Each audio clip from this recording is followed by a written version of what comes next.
this is the first thing I want to talk about. It doesn't have anything to do with methods, so pardon me for taking 5 minutes of your time. What's the big issue the world is facing today? Loudly. Climate change. And what is climate change? What is climate change? Sudden rise in falling temperature, global warming.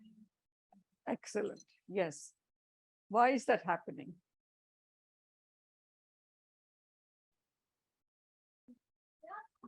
Like pollution, deforestation. Very good. Very good. Thank you. Yeah, that is an issue that I hope all of you who are becoming communication researchers or journalists take it up as something that you should be writing about and that you should be researching. All right. The beautiful article today, I'm going to send it to Amrish ji, and I'm hoping that he can share it with all of you. It's it's an opinion piece by, you can tell I'm a reader, right? That's something else I want to tell you. You know, spend half an hour every morning, evening, afternoon. Don't look at that phone. Read something. Huh? Tea is here. Yeah, I want tea. Yeah. Yeah. So if you can just bring it here, I'll drink it as I'm talking to them. Is that okay?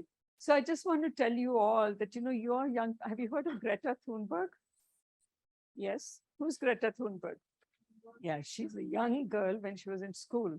She has actually, I think she has Asperger's syndrome, which is like on the autism spectrum. And she's an activist on climate change. Please read up about her a little bit, okay? And that's what I'm telling young people, like, you are the future. We've destroyed the planet for you. Don't let us do that. And don't do what we did, you know. We've made a mess of this planet. So as researchers and as communication researchers, as journalists, I hope you will take this issue seriously and then really think and read about climate change. So there's this wonderful article I will send to Amrish ji, which is written by somebody from Pakistan. She's written it beautifully. The language in it is beautiful. And she talks about how people in the poorer countries in the global south are suffering because the West was irresponsible in how it developed, and it is still irresponsible in how it continues to waste resources. And people in Pakistan who have probably not even contributed 1% to the rise in carbon emissions are completely flooded right now. A huge percentage of Pakistan in the Sindh area is under floods. And it's not like people like you and I who suffer. We are safe in our homes, right? It's the poor people who suffer. They live in low-lying areas, right? They are the ones who get flooded easily. We have sea level rise, right? Because all the, Google something, Google Greenland, the melting of ice on Greenland. Greenland has shrunk in the last 10 years as much as it shrunk in a whole 100 years. That is how fast ice is melting there. They call it the carving of the ice. You'll see huge blocks of ice falling into the ocean and melting. What does that do? It raises the level of the sea. Who's going to suffer? People who, poor communities that live on coastal regions, they're all going to go underwater, right? I'll send that article. Please take a minute to read it if Amrish can send it to all of you, yeah? So I just wanted to start today with that. I don't want to be pessimistic. I don't want to say that the world is, you know, in bad shape or anything, but I want to tell you that if it is in bad shape, and yeah, it is, do something about it. You know, it is in your hands, all right? And you have the power. The word is a very powerful thing. Communication is very powerful. Remember, yesterday we talked about the producer has a lot of power. If you're the producer of an article or a documentary or a film, you have a lot of power on how you portray climate change, right? You have the power to talk to your family and your friends. Why are you throwing that plastic? Reuse it. Why are we using plastic? When I was growing up, everyone used thailis when they went to the market, right? Then it became, oh, you're so unfashionable. वो तो थैली लेके जाता है. कोई अच्छी bag लेके जाओ, you know, it will be fashionable. No, thैली is old fashioned. Now everybody is going back to thailis, right? It's more sustainable. Why are we using plastic, which doesn't decompose, right? So you are the ones who can make that change. I am past the time when I can have an effect other than trying to motivate all of you to do this. So that's just a little, I hope I'm not preaching to you. I'm just telling you, you have the power to do it. Okay. All right. So what are we going to talk about today? And back to the topic is methods, right? So one thing that I did not spend a lot of time on, and if you pardon me, I'll take a sip of my tea, is different methods. Oh, this tea is good. So we can't, of course, study all the methods in 2 days that I'm here with you, but we talked about the survey method. And a survey is basically sending out a questionnaire to a group of people and getting their opinions or their attitudes or their feelings or how they behave, whatever. We're just asking people, right? Okay, do you think, climate is changing? Do you think we should stop using plastic bags? Do you think we should ban the use of plastic bags in Noida? Right? Do you think we should plant more trees? Do you think we should stop? Do you think we should go to the government parliament and do an activist march on it and say, stop policies of cutting down forests? Stop this development which is using wood, right? You can ask those questions, and that's a survey, right? Except those questions need a lot of time to develop. That we learned yesterday. So that's basically a survey. You're surveying people's opinions or attitudes or beliefs or whatever, right? And then there are experiments, and I just want to spend a little bit of time on that. The key thing that we talked about in experiments is the word control, right? Experiments, in this, you cannot say something caused something. Survey is just relationships. You might say females felt more strongly about the environment than males. That's just a relationship. It's not causing anything. Cause and effect is very hard to prove, right? The only way to prove cause and effect is you have a cause, you have no other causes, and each time that cause happens, that effect happens, right? And there are no rival explanations. The only way in which you can prove cause is through experiments. You cannot do it in any other research method. Now we have statistical techniques which use survey data and are able to kind of come close to showing cause. But in that statistics, in method, experiments are the only way you can actually show cause. And one of the examples I like to use to give some idea of how to think about it is, let's say we are sitting in this room and this wonderful student here decides that we should light a candle. All right.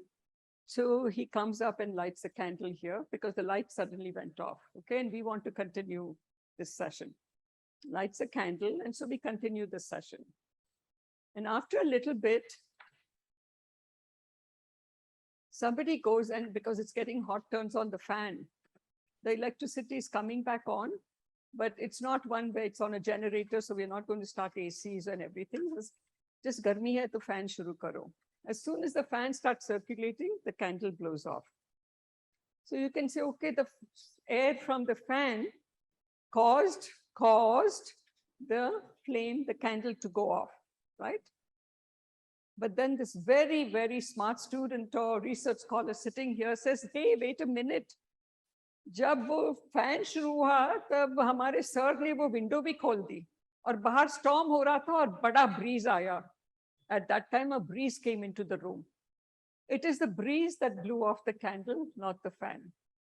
What do you have there? A rival explanation. So now we don't know whether it's the breeze or the fan starting at the same time that caused the flame to go off. So you see how difficult it is to prove cause. To prove cause, you have to make sure that there's only one thing happening. If your Sir Ambrish ji had not opened the window, if there had been no other reason for the flame to go off other than that start of the fan, and every time you start the fan, the flame goes off, only then you can say it was the air from the fan that caused the flame to go off, right? So cause is very hard to prove. And the only method that comes close to it is through experiments because you can control things. So a quick couple of designs and experiments. So one of the most common designs is where you, let's say, do a pre-test.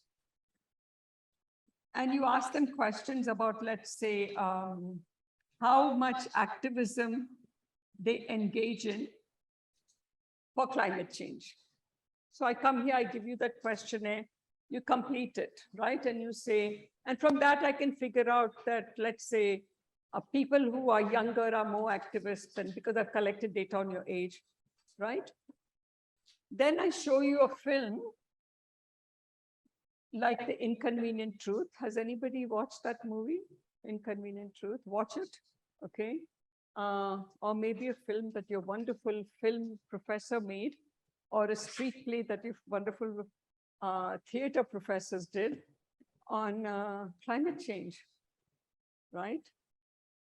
And so immediately after you finish the question, they come and perform that play here, right? You finish the play and I give you the same questionnaire as a post-test.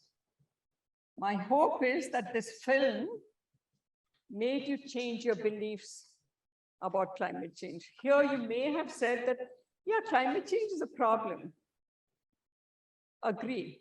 And here you might say strongly agree, because the play made you realize how bad the problem of climate change is. So this is called an intervention or a treatment, right? You're intervening, you're giving some kind of treatment. The word treatment is used because experiments are used a lot in medical research, right? So when COVID happened, they were trying to see which treatment is more effective, whether vaccines are more effective. They had a group of people, you know, who were given the vaccine, and they tried to see whether that group, as opposed to another group who did not get the vaccine, how many of those people got COVID, right? That design is slightly different, but that's the one that they could use in this particular case. So this is a pretty good design. The COVID design was not like this. The COVID vaccine design was just treatment, which was the vaccine, or you can call it an intervention.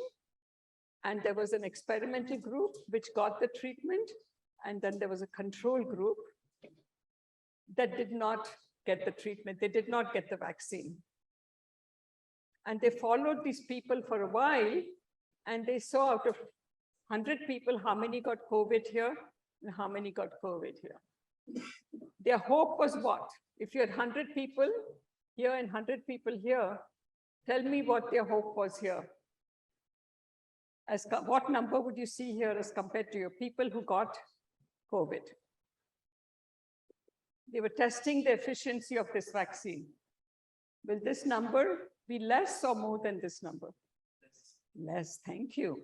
Who said that? Good, right? You're hoping that the vaccine is working and that maybe out of 100, only maybe 5 people got COVID, or maybe 2 people got COVID. They're following those people, right, over 6 months or whatever. And maybe in this group, 10 people got COVID. So then what can you infer from this? That the vaccine was effective. The vaccine led to fewer people getting COVID. This is how COVID testing for the vaccine was done, actually. Okay, so you cannot just do this part because there's no comparison group. You have to compare, have a group to compare with. In this particular case, you had the pre-test and post-test course to compare, right? The best experimental design is when you have a pre-test, post-test experimental group. This is the problem with using computers for 40, 50 years now. My father was very disappointed that my handwriting was ruined, because once you start never writing and only using the keyboard, you lose your handwriting. So he used to write letters to me saying, Jyoti, what has happened to your handwriting? So this is the control group, right? Control groups get the same questionnaire that this group got on activism, right? But what happens here? Do they get to see the film or they don't get to see the film? Look at that What does the control group get? What happened here? What did the control group get? The worst that can happen is you'll give me a wrong answer. Go ahead and be brave enough to answer. Did they get to see a film or they didn't get to see this film?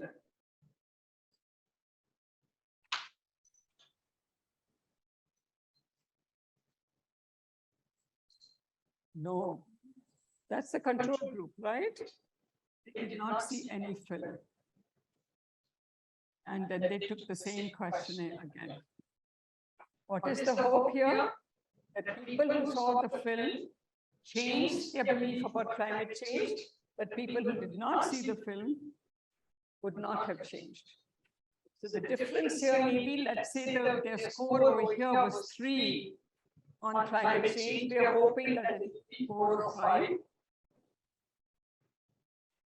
in the post-test. So the film has had an effect. If this people's score was 3, you're hoping it stays close to 3 again here. Then you can conclude that the film did an effect because you're controlling all other possible explanations by having a control group. Is this making sense? Yes or no?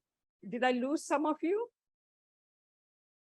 If you didn't understand, please ask me, okay? Because this is what learning is about. If you want to repeat it, just say, ma'am, please repeat this.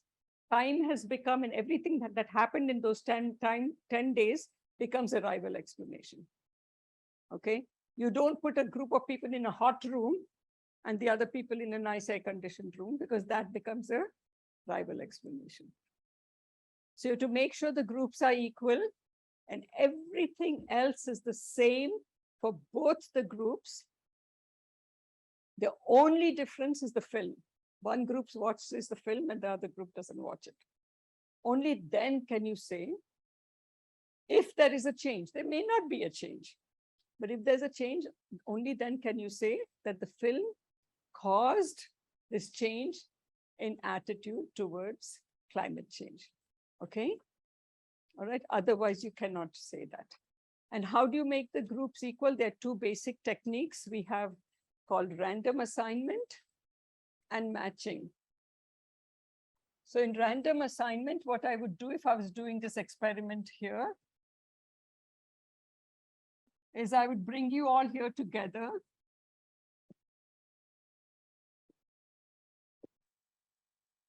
I'd bring you all here together and I would say, I'm going to divide you into 2 groups. All right. And I'm going to put, let's say we have 30 people in this room. I'm going to have 30 numbers in a little bowl or something like that. Mix up those numbers. And I'm going to ask each one of you to come up and pick a number. Okay. Then I'm going to say, who got number 1? Let's say you got number 1. I'm going to say, go to the left. Who got number 2? Number 2, go to the right. Number 3, go to the left. Number 4, go to the right. Completely random. There's no bias in it. So one of the excellent things about that is that you remove bias, that there's no, I didn't particularly say, okay, I know which students are going to change their mind. So let me put them, I want to publish a paper from it. Unethical, wrong, you never do that. Okay.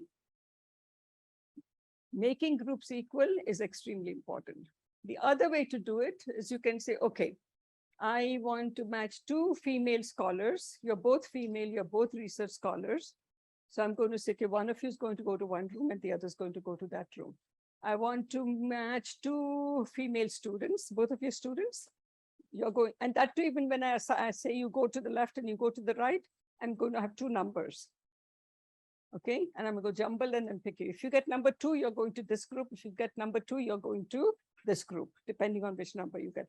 Everything has to be random. Okay, then I pick 2 male students. Why would I not put Ambrish Ji in one group and you in the other group? What's the difference between you and him? Loudly, loudly. Experience, right? Age, right? You all are not equal in many ways. I would not put him as a partner with one of you, right? Good, excellent. All right, so do you get the point? Excellent question, by the way. All right. So That's matching. That's how you make the two groups equal. Sometimes if the variable is very, very critical, you actually, like supposing I feel, let's see, I'm trying to think of a variable. That your, if I feel that your education is very important and I want to match on education, then I have to first get information on your education, right? And then I see, okay, which two students are juniors? Then I put one in one group. Or if I feel that your experience in the media is important, then before I do any of this, I have a small question, I get your experience in the media. If you're already working for 2 years and you worked for you've been working in the media and you worked for 1 year and you worked for 1 year, then I'll put one of you in one group and the other in the other group. So sometimes we have to do that if there's a particular variable that's important. Okay, got it? Haan, bolo. Question, me? Okay. Did that answer the question? Yeah. Yes. All right. Did that answer the question? Okay. All right. So we're going to talk about questionnaire development. So please help me remember, because I've forgotten what I talked about yesterday. What we have to remember when we measure something, and I'll give you a hint. It comes from reliability and validity. So you have to develop, we'll review this and then I'm going to break you out into little groups. So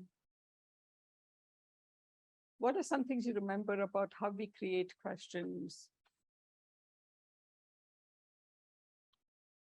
What did we talk about? Anyone remember?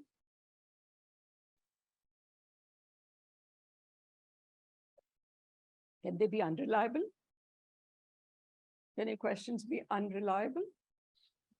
No. So what should they be? Be consistent all the time. Yeah, reliable, right? Can your questions be invalid? So what should they be? Right. So you know the answers, but you're not speaking. It takes you a long time. It becomes afternoon, and by afternoon, I'll be gone. So don't wait till afternoon to answer. Okay? All right. So you want reliable and valid questions, right? And give me an example of a question that may be problematic or that might be perfect to measure anything. Think of something you want to measure.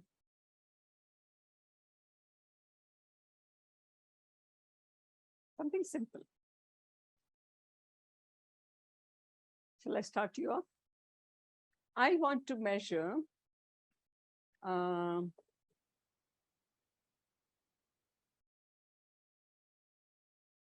color of the clothes that people are wearing today.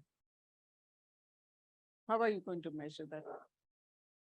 Very simple question, right? How are you going to measure that?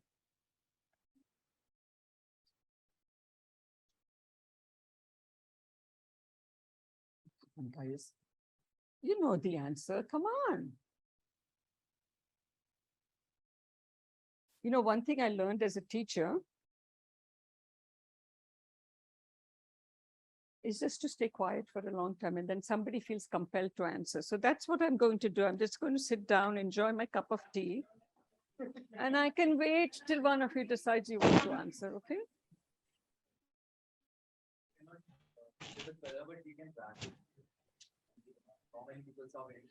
Yeah, but how will you do that? That's called measurement, actually. That's what we call measurement, even though it's not measured in the tradition. One second, let me finish hearing.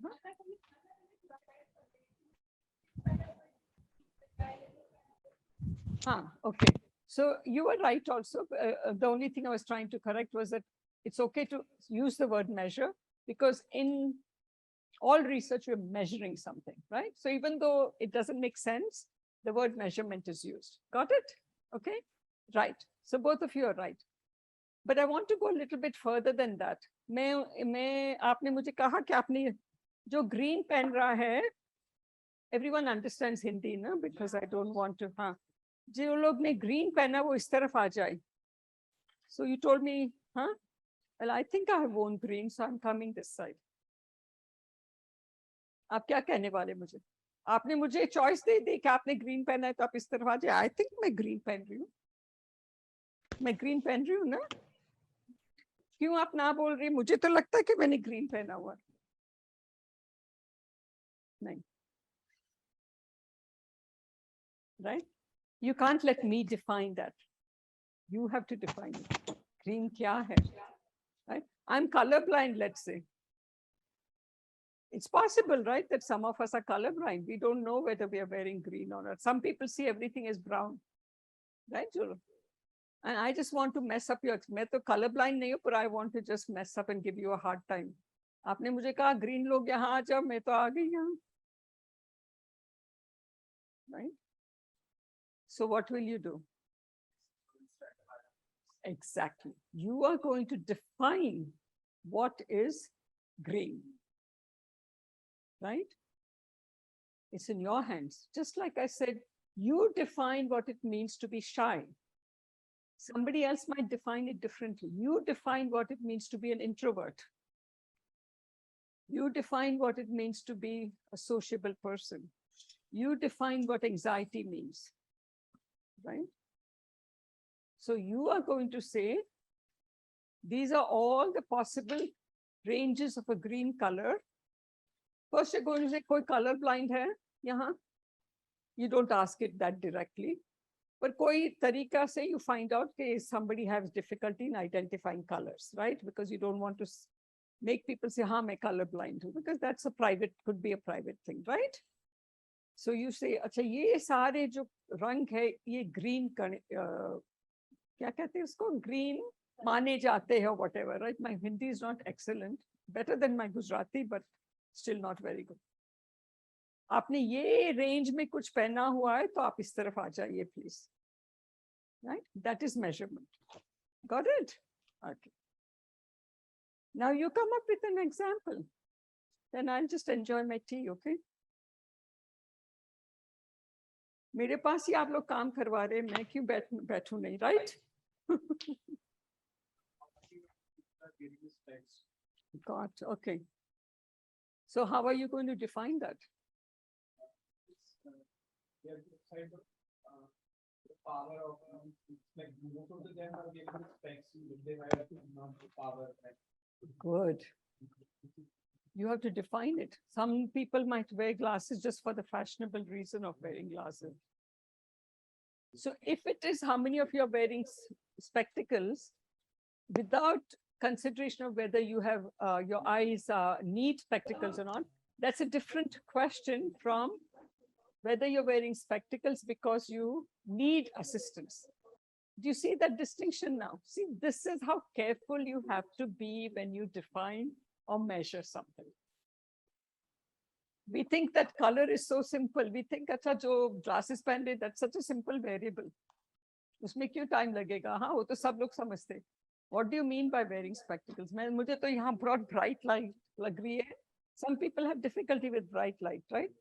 I wear dark glasses not because I can't see, but maybe I wear the dark glasses because it's too bright, I can't handle light. What is your definition? Are you just saying, do you wear this thing with a frame in it?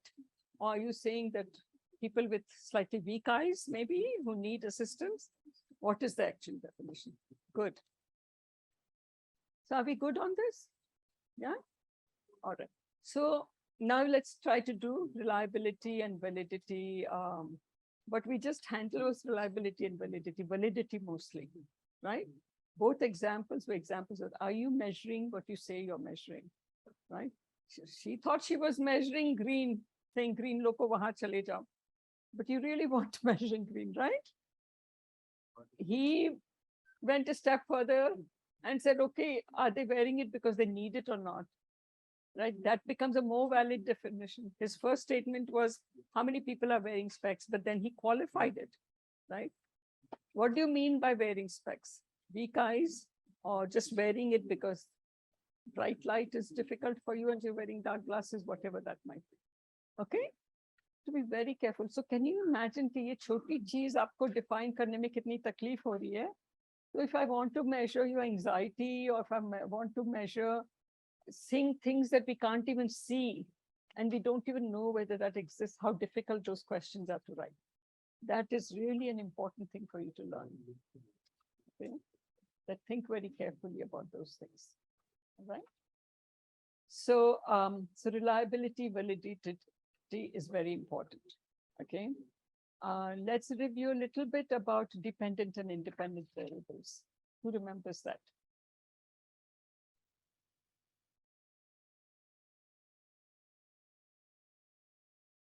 आप लोग सबको मालूम है लेकिन आप लोग बोल नहीं रहे क्यों?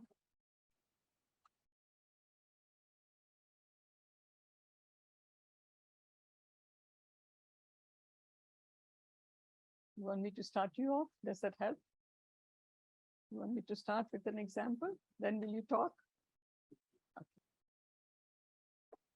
So I am interested, and you have to find out if I'm right or wrong. Okay, don't always expect that I'm saying the right thing. चलो ये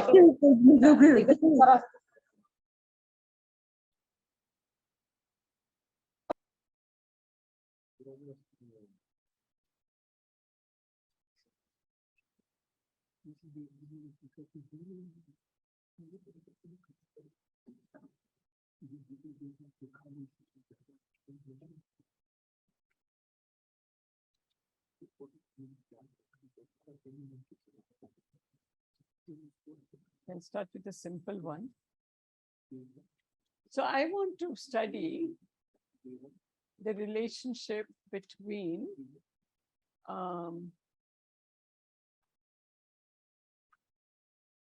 use of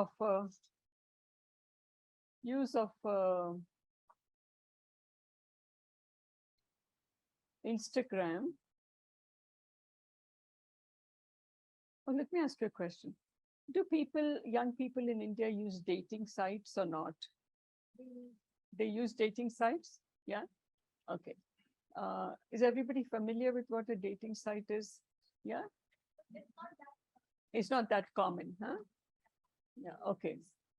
Then let's not use that. Okay. So I want to find out the relationship between your social media use, let's say Instagram and Facebook, and your interest in fashion.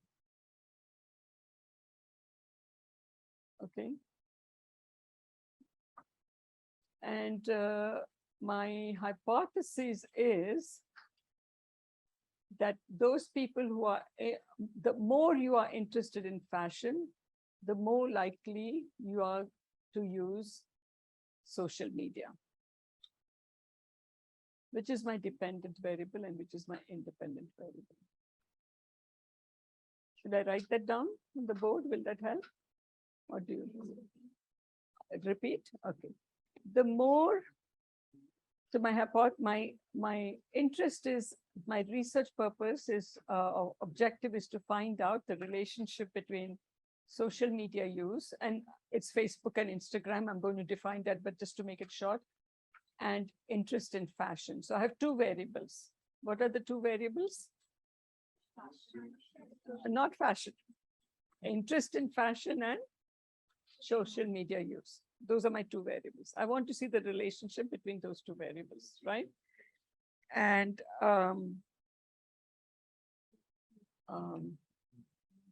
my hypothesis is, what is a hypothesis? Who remembers? Yeah, it is the expectation, what you expect. And that expectation may be based on theory. Most of the time we go back to previous theory. And so I have no theoretical reason for making this up. I'm just making this example up, okay?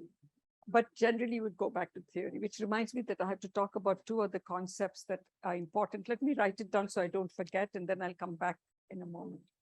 Okay, now don't pay attention to this right now, okay? I just thought of something and I'll forget it because I'm at that age where I have senior moments and my short-term memory is not always very good.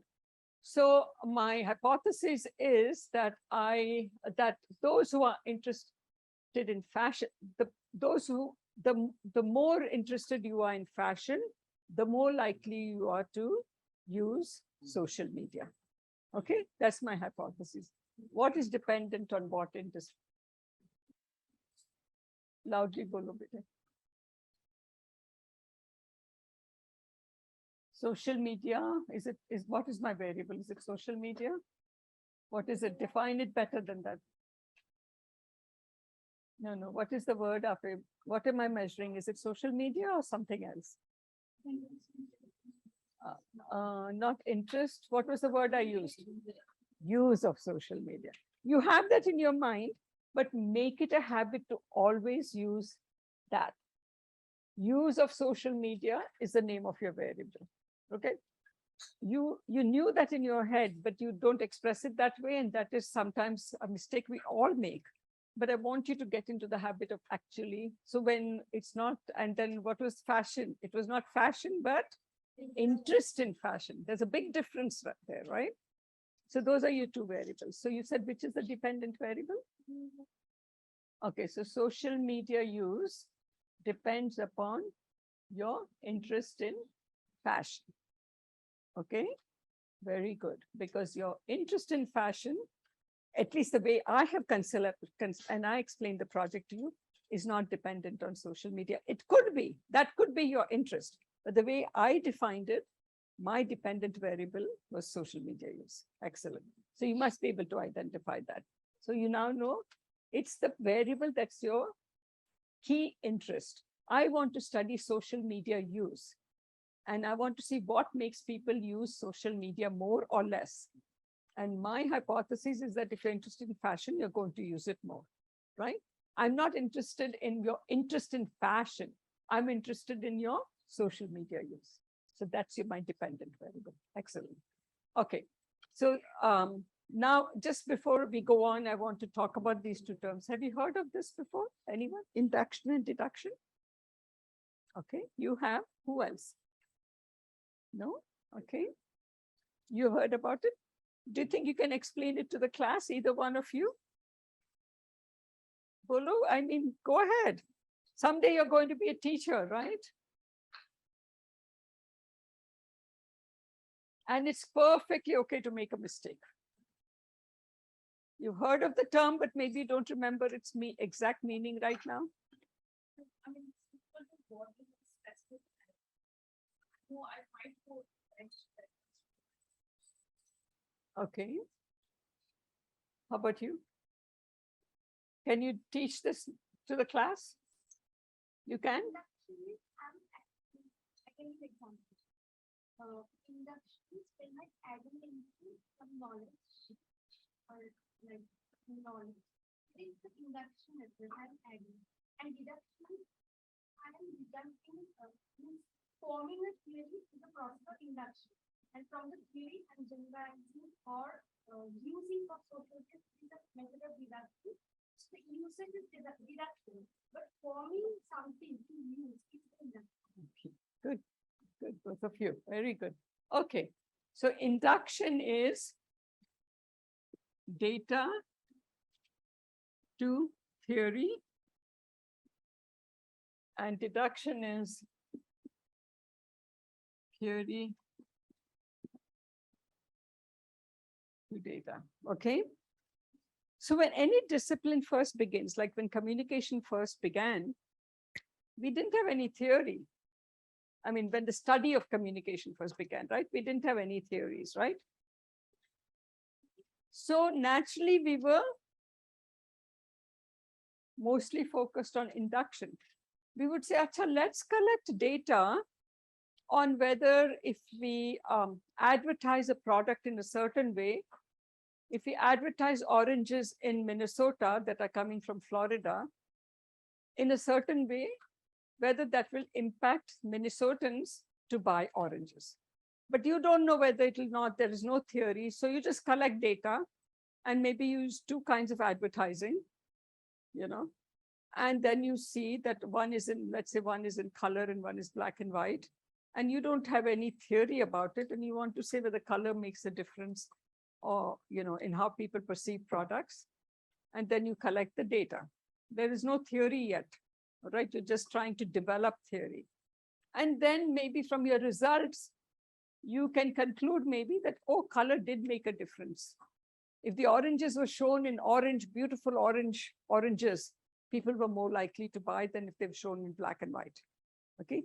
Then you slowly begin to do more experiments or studies about it, and you begin to realize that color really does have an effect on how you respond to products. right? Then you develop color theory that way. Got it, right? And then you have this theory. Then once you have this theory, scholars like you will start using that theory. And then using that theory, you will collect more data and you will either confirm the theory or you will disconfirm it. Remember, I'm not using the word prove, right? Or you will modify it, right? So if you confirm it, you will say, okay, color does make a difference in whether people buy a product or not. If you disconfirm it, you will say, well, in our study, we didn't find this relationship. Maybe we need more studies, but in this particular study, we didn't find this relationship. When you modify it, you might say, okay, that color makes a difference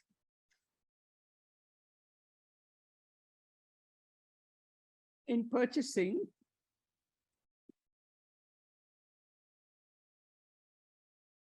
right? But only for women shoppers. So not only did you collect information between black and white and color ads, but you also had measured the gender of the people responding. And you could see, if you separated the genders out, you could see that women were more likely to be affected by color than men. So you have modified it a little bit. Got it? Yeah. So this is basically induction and deduction. And these are important concepts for you to think about. Now, remember one thing, yesterday we talked a lot about de-Westernizing and all that. And I can talk for a whole day just on that topic, you know, decolonizing, de-Westernizing. And all of you had some very interesting questions about how do we even de-Westernize? We are so like, those theories and all so ingrained. How can we be innovative? What can we do, right? So here we are, the Westerners developed these theories and we just keep using them and we perpetuate the cycle, right? And I'm not saying that you discard all Western theories, okay? What I'm saying is see whether it's applicable to us or not. We talk about this when I talk to my students, I say we use what I call traveling models. And my biggest problem with that is in health communication. Health communication in the United States is taught with very individualistic theories because US is a very individualistic culture and each one of us has the power to do what we want. Do you think that a village woman who's a daughter-in-law and has 3 children and has a bunch of brothers-in-law has the freedom to go at 5 o'clock in the morning and say, I want to go and exercise in the gym? She doesn't, right? We live in a different type of environment. So why are we using these health communication theories from the West? Right? And we go to this village and we say, chalo, ye women exercise nahi kar rahi hai, hum unko ye ad dikha rahe hai ki aap ye jaake exercise karo roz subah 5 baje. Right? And you will be healthier. Arey, that woman doesn't have agency. She has to get her kids ready. She has to cook. She has to go to the well and get water and all the other things, right? So why are we using those things, right? I'm not saying it's all useless. I'm saying be critical. Okay, question? You had a question?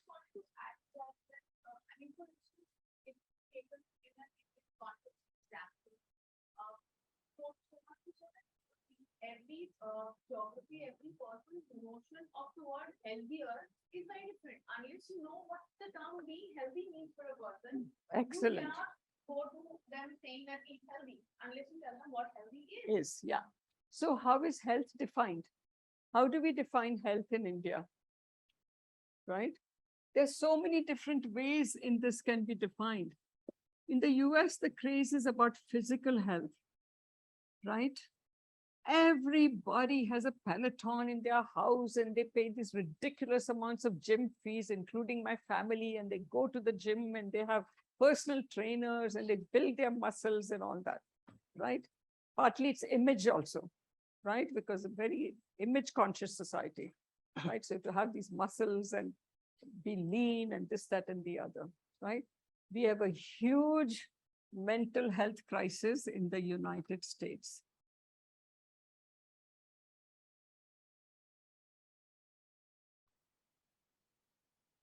This is a big problem in the United States. Okay. Health is defined physically, it's not defined mentally. Almost every one of my students, when I teach, 50% of them are going through some crisis. And it's heartbreaking, you know. It's absolutely heartbreaking. The pressure on them to look good, to be slim, especially on women, right? The pressure on them to be always in fashionable clothes. The pressure on them to always have a boyfriend or a girlfriend, you know. It's just immense pressure, right? And they all have breakdowns. I mean, last semester I taught a course to what I call first semester freshmen. Freshman means it's the first year of college, right? And it's your first semester. I had at least 4 students in that class who just couldn't function, right? I was dealing more with mental health issues than with anything else. Talking about counseling center, they would write to me, I cannot focus, I cannot do this. You know, I have this problem in the family, my girlfriend broke up with me, or this is happening in my life, or whatever. I'm having trouble adjusting. You know, I came here, I love India. And one of the reasons I love India and a lot of the East is, you know, these people who I just got to know here in DME, they're treating me already like family.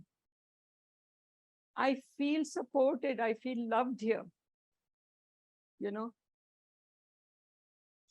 that's where you can die and your neighbor will not know you're dead. 3 days later, your body will smell and then somebody will call the police and say, kuch baas aa rahi hai.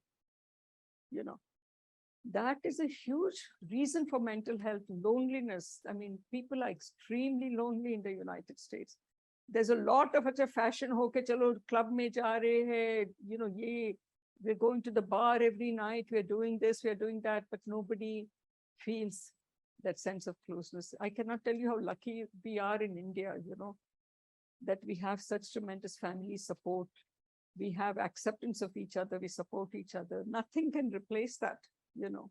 We all have aspirations to go abroad because we have so much more opportunity, and but now India has become a country where you can use your minds and your brains. There are wonderful jobs here, you know. There was a time when I was finishing school, we couldn't, those opportunities were not here. And I really wanted to be able to use my mind, and, you know, I wanted to be able to do things. And we had very few opportunities at that time. India has really become a fantastic country for you to be able to use your mind. And you have this fantastic love and support. People are bringing food from their house for me because I'm afraid my stomach will get upset if I eat. Koi nahi puchega wahan, you know. Nobody will ask you, and everything is, you spend your own money, nobody will even buy you a can of something without asking you for that money, even if you're sick. You know, I mean, I don't want to paint a terrible picture of the United States. This is an extreme, I'm telling you. But it is there that people are completely oriented with money. Mine is mine and yours is there. India mein aap train mein jayenge, koi garib person will be sitting next to you, packet biscuit kholenge, the first thing they will do is offer you one biscuit. They don't have enough to eat themselves and they will offer you that. And the richest person, your classmate or your colleague, saath mein khane jao, you pay for yourself. You know, nobody is going to do that for you. Very rarely. It's very individualistic. That is their culture. I'm not faulting it, but that is part of the reason for their mental health crisis. So that's important. What is health? What do we mean by health? This woman in the village is pretty darn healthy because she doesn't have to go to the gym. She goes and draws the water in the well. She gets on her knees and does pocha and whatever. That's more exercise than you can get in the gym. I tell my husband and the others, ऐसे आप लोग वहां जाते घर का काम थोड़ा कर लो तो वो exercise will be better than what you get in the gym. Get on your knees and do झाड़ू पोछा, you know, and you will be able. वो machine में डाल दो dishes, you know, clothes machine में डाल दो. We used to, my mother used to sit and scrub the clothes. That was exercise, right? Right. So good. Yeah. So how do you define something, right? That's important also. It's very important. What is health? We just think that because she's lean, maybe she's not healthy, but maybe she is. She's lean because she's getting good food, but she's all the time active, so she's lean, right? Good point. Okay. So, developing everything is defining it very well, making sure in your head what it is that is the conceptual definition, what is your variable, then only can you come up with questions that are reliable and valid. Got it? Okay. So let's see, what is the time now? Oh my gosh, it's already about. Okay, so what I want you to do, and I want this to be done very nicely, I want one research scholar to go and sit on that side, one research scholar to sit there, one research scholar to sit there, one to come and sit somewhere here, couple to come. How many research scholars do we have? Raise your hand, please. 1, 2, 3, 4, 5. So please divide yourself. Don't be in the same group as another research scholar, okay? Because you, remember, are mentoring and helping to some extent the students to grow, and they will also teach you something, all right? So just divide yourselves into 5 different places. And I want to make sure that we don't have all male and all female groups. Oh, yahan sab men gaye isliye main wahan ja raha. No, I want one male in each group, and then the females, please divide yourselves equally. And don't be with your friends. Go find somebody you don't know. Go do this stuff quickly. Come on. Don't be with your friends. You will not learn otherwise. Go with somebody else. Get up, get up. Young people, energetic people, go do this quickly. So for this work, we have chosen our topic as 15 to 55 age group. Researching on interest on political candidates on Instagram. So for this, we have chosen our independent variable as interest on political candidates, and independent variables Instagram usage, gender, and age. Instagram, what was that? Instagram usage. Oh, age.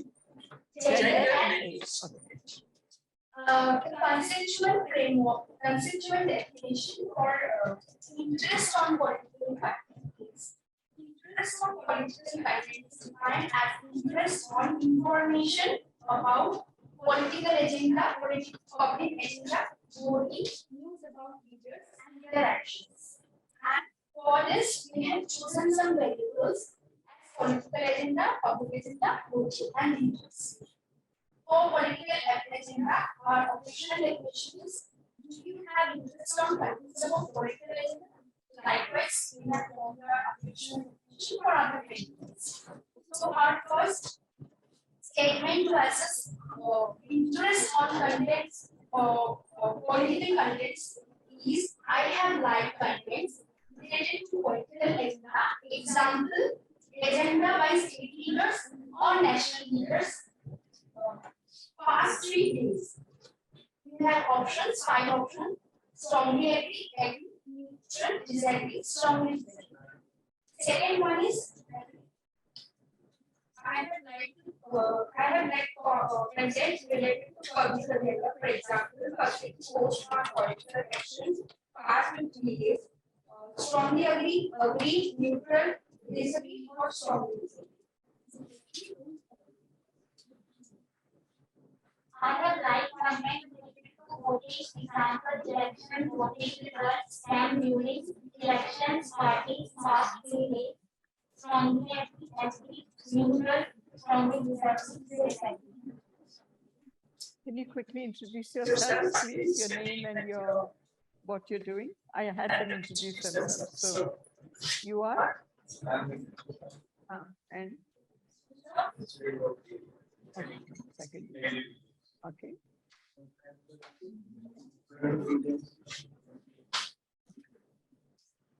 The last one is like countries related to leader.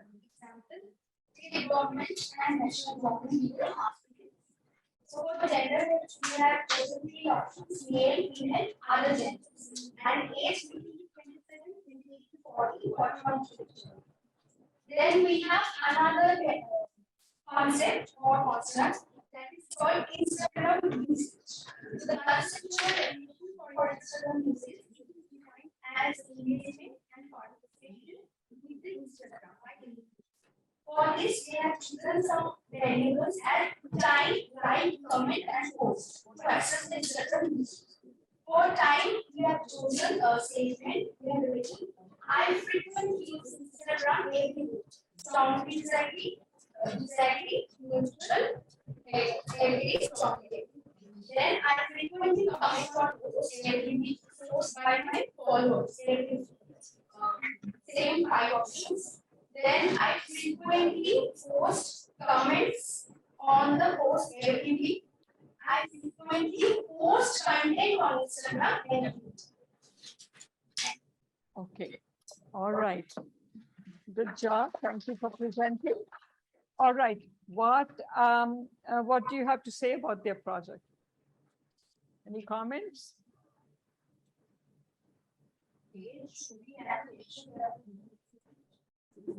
Right. Yeah. How do you measure age?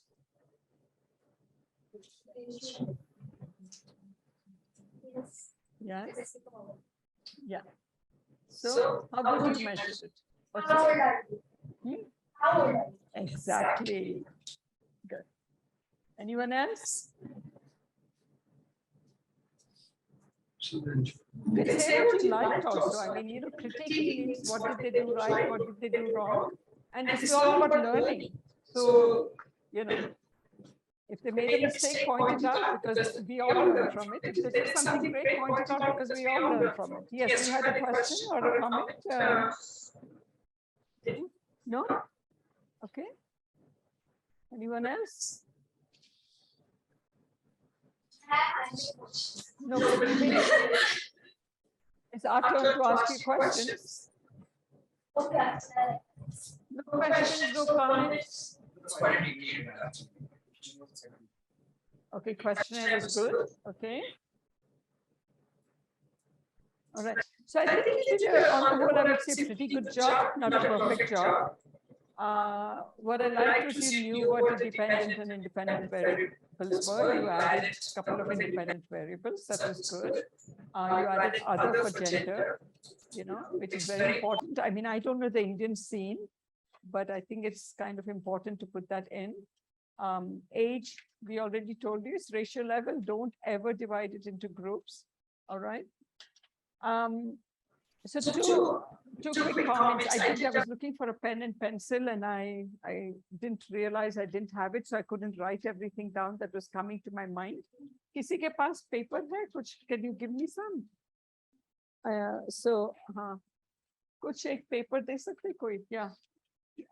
Yesterday my purse became so heavy I left everything at home today. So one of the things I wanted to talk about is your. What I liked is how nicely you defined interest in politics. You didn't leave it as general. You specified that this is what you mean by interest in politics, right? Okay, now, can you tell me that statement again? Where it was a statement which said, I like something, something, something. What was it? Any one of those statements. I something about political interest, yeah. How did you met? And what is the name of the variable? What are you calling that? Political agenda. No, okay. But if it's interest in politics, so what is the general name of your variable? General name is interest on political context. Okay, interest in politics. Okay. And one of the statements, and many statements are like this. I have liked. Yes. I have liked. Okay. And do you mean that you clicked like? You clicked like. That's what you mean. I have liked. Okay. And so clicking like means what? That you're interested in it? I mean, what does it mean that you're interested in it, or you? What does it mean when you click like? Liking a post. Liking a post. It says it means liking the post. Yes. Okay. So, do you think it measures interest in political content if you like a political post. Yes. Yes, okay. Anyone else with a different opinion or the same opinion? The variable is interest in political content, right? And the statement is, I have liked, meaning I've clicked on like, all right? Posts which have a particular political content, all right? Does liking equal interest? I'm not saying it's wrong. I'm just trying to get us to think about it. So you like a post, does it mean you're interested in political content? Or it is a political party. Huh? Or interested in a separate political party. In a political party, because you may not like if it is some other political party. Okay. Good point. Anyone else? Oh, yeah, somebody was saying something here. I was just saying that sometimes it's not about politics. Maybe the post is interesting. News was Interesting. and more of we have a habit of clicking. Okay. And like I just scroll, I like, I scroll, I like. I don't know what I'm seeing. Okay. So I just want you to think about that one point. Does clicking like for everybody mean that I'm interested in this topic? Or maybe I like some political content, but I'm not interested in politics in general. Right? But I like a particular political post because maybe it was written beautifully, or maybe because it's a political party I prefer and I would not like it, So it could mean that you're interested in politics, right? Political content, but it could mean something else too, right? So just think about it. I don't know what like could mean, right? So we have to consider whether I have liked something indicates that you're interested in that content, or it could mean both interest in the content, but it could mean something else again. So I would suggest you think about that. I think as a prospective interest in political content is relevant if you change the Likert scale. I mean, we can make it frequency of Likert scale instead of the image. Okay, so we say that I like content on politics on say Facebook, and we go for always sometimes there were that might generate interest. Right. Instead of the image part. Right. It could be that.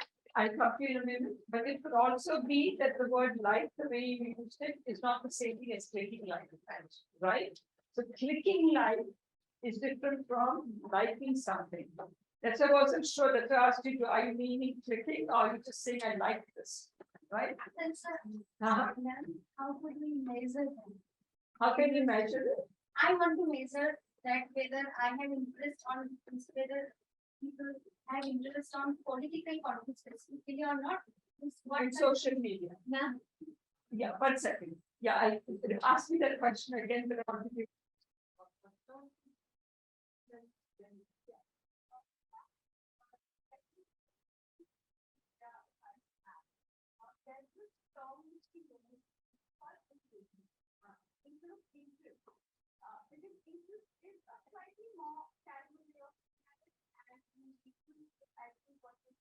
Yeah, because when it comes to engagement, it goes down to as much as detail as how much time is spent on a particular post, or the frequency of how like how much I refer back to it, or did I save it to future reference? If it is a knowledge piece, or did I use my existing knowledge to comment and say something on it, right? So I think that is another difference in the conversation. Excellent. If you look down at this paper, the first word I've written down here is engagement. So you said exactly what I was going to say. But we need more, like if I write engagement here, then interest is a separate variable under engagement. Exactly. Engagement and interest are two different things, but you did use the word engagement there also. Look at your notes. Engagement in Instagram music, I have it in Instagram. 20 minutes you can't. No, but you didn't use the word engagement for political interest. No. Okay, then I got that wrong. I have specifically shortened the term. Yeah. From No. engagement to So good point in the sense that if you're measuring engagement, everything you said is the right way to measure it, right? Because you would save or you would comment or something. Just liking a post is a little bit more vague, but commenting on it or saving it or something is more an indicator of interest than just liking, right? So just think about that a little bit. All right. Ma'am, I think Uh, it is my personal opinion. If I like any post, it means I have interest. That's why I'm liking. But that's what you are. Maybe for me, that's not the case. That's why. But if I further elaborate that process, then from my liking, I can give some statement on comment that is more towards the participation. Commenting is from engagement, we have to go further. If I'm Right. commenting, it is participation on the comment. Yeah. So we can measure it on the basis of different levels. It could be the first level, interest, then participation, comment, second level, Right. then Okay. share. I third don't level. have any quarrels with that, but I still think that like is not always equal to interest. Right? And you got some good comments from here too about like could I mean might add something. a lot of things that you were saying. It could mean that Yes, to what you're saying. And Huh. it's just a small thing Huh. that I can add. That, maybe then in that case, your selection of medium as an Instagram, because Instagram is a visual yes, based medium. It captures your attention based on what you see, not definitely what you like. So your visually could be nicely drawn, and that is why I might have liked it. yes. It could be a nicer picture or an appealing, right? So if so, for example, I have actually listed that story and it's a post shared by NDTV. It's a political post. I haven't listed it. I might go to NDTV's website to read the entire article about it. So that redirection will maybe, have better insight into it. Right, exactly. All of you are making very, very good points. So it's just a question of thinking a little bit. Does life mean the same thing for different people? But what can I use that will get me really to the point? She's waiting to make another comment. Go ahead. Ma'am, actually, I want to say that if I like something, if I really have an interest on that, I'll follow that channel. Okay. So we can ask that how many political channels in Instagram or the social media you follow. Like my mother really loved to watch news, and she have numbers of like news channel like NDTV herself. She followed them on Facebook. Yeah. And the whole day she used to check. Yeah. So that's how we can recognize the interest. Right. So there are many, many ways to measure interest in political content or in politics. So no, I didn't have a pen and pencil, so I wasn't able to write everything, but that was the one thing that I remembered was the likely one. But I think on the whole, you did a really good job. I think you know what you're doing. How much did the others contribute? They have contributed. They contributed. That's good. It should be a team effort, right? They were quite interested, asking about how to do this. We can do that. We can add this or not. Excellent. It's very good. Yeah. We the method all she knows, but we are contributing any questions. We are Good. addressing the Very questions. good. Very They good. even they have cross-checked that is it so? Can I write this? Excellent. Very good. Because I want it to be a group. They have activity. learned. Yes, good. And not to just depend on your research scholar, right? You should Yeah. also engage. Remember that we all learn by everybody's learning. And sometimes you're wrong, but that's okay, right? I mean, I'm wrong many times. I want to add. Huh.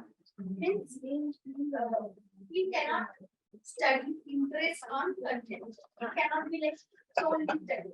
We have to use different terms such as engagement, participation. But if we are studying that, we have to make it like different terms we have to use it, and we have to add statements or questions. So it is so elaborative when I am sending anything to my respondents. They used to ask me why this is so like you are asking so many things. But asking so many things is needed. Right. How could I explain them that it is needed? What should I say? So this was another good question, which is not directly related to what we're trying to do here, but I'll answer it very quickly because it's an important one. We certainly don't have a public research interest, right? The public is generally not interested. They don't, like in the US for the most part, people tend to respond to questionnaires, right? It's part of the culture. I mean, we are getting very low response rates now, but still we don't completely shun questionnaires, right? And the longer your questionnaire, the more difficult it is. So it's going to be it is one of those things where you have to really convince people that research is important. You have to establish some kind of rapport with them. It's just going to get more and more difficult. And how can I instill the rapport? How do you make rapport? And another point I want to make here, if I'm reading any publication from international journals, they used to have sample size more than 1,000. They have people, they have access, and their respondents are more active, as you say. I am going up to 200, this tedious for me. I know, I've done it here in India, so I know. On the previous phase in 2013, 14, I collected data, I come back 5 times, I just published. And one-to-one home date when we are having our lunch, we cannot answer it. Yeah. So this is what Get used to rejection, like I told you yesterday, get used to I think it's twice the time they have collected data for 2 months, we have to collect for 4 months. So I have the same thing that's happening. My colleagues who are collecting data in Miami or within that area or in the United States have it so much more easy than I, because all my work is international. That doesn't make, they don't have any sympathy for me. They still expect me to publish the same amount as those other people. This is an unequal world. If you really want to study within India and do something about India, you just pay the price for it and you just think you're contributing to knowledge, right? So that's just how it is. Okay. I wish I had more time, but I want to make sure every group gets good job. Very good. Okay. Who's next? Who's coming up next? Come on, guys, we don't have time. We don't have time. We don't have time. Get up another group and come to the front. I mean, they need a special applause because they were ready to come up first and talk. So, one thing I did. Come on, it's okay. If it's not complete, it's okay. I don't expect perfection. I'm not expecting perfection. And if it's not complete, that's fine. And as I tell you, I make mistakes all the time. It's perfectly okay. Right, none of us is perfect. And meanwhile, can I ask one more? In a minute, let me finish with this fast. Okay, all right. So introduce yourself, please, and then go ahead and talk about your project. Good afternoon. I'm Aruna, research scholar from the School of Journalism and Media Studies. My name is Anjali Parker. For your student. Hello everyone, my name is Aryan Kuti and I'm a third year student of BNC from Lead. Not respectful, but others are talking, you have to listen. Listening is a very important skill to do. Hello everyone, my name is Aniket and I'm also a student of My name is Shikha and I'm also a student of GME.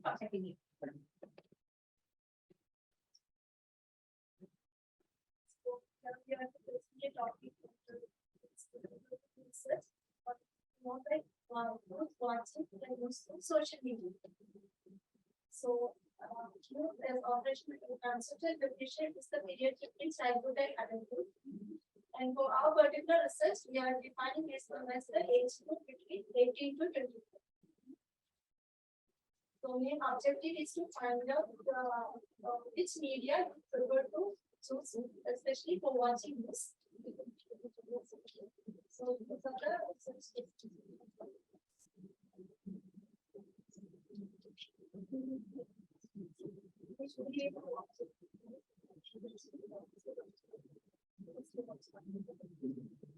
So we have questions like more with higher education prefer to depend more on social media for news. And questions we have we will ask them about their education qualification, which is 10 higher graduation. And Okay, so education is measured that way. Can you say those categories again? 10 pass higher secondary graduation. And other question is male prefer to watch more sports content. Strongly agree, strongly disagree. Another question we have is you spend most of the time reading news on social media. And the options would be strongly agree, strongly disagree, disagree.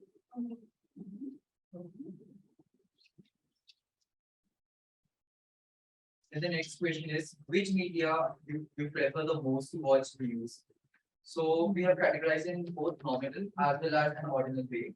So the our options are Twitter, Facebook, Instagram.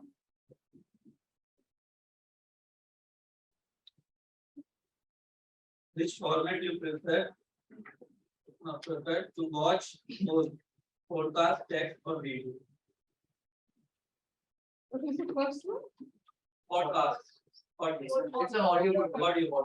Okay, okay. This is containing videos. Okay, all right.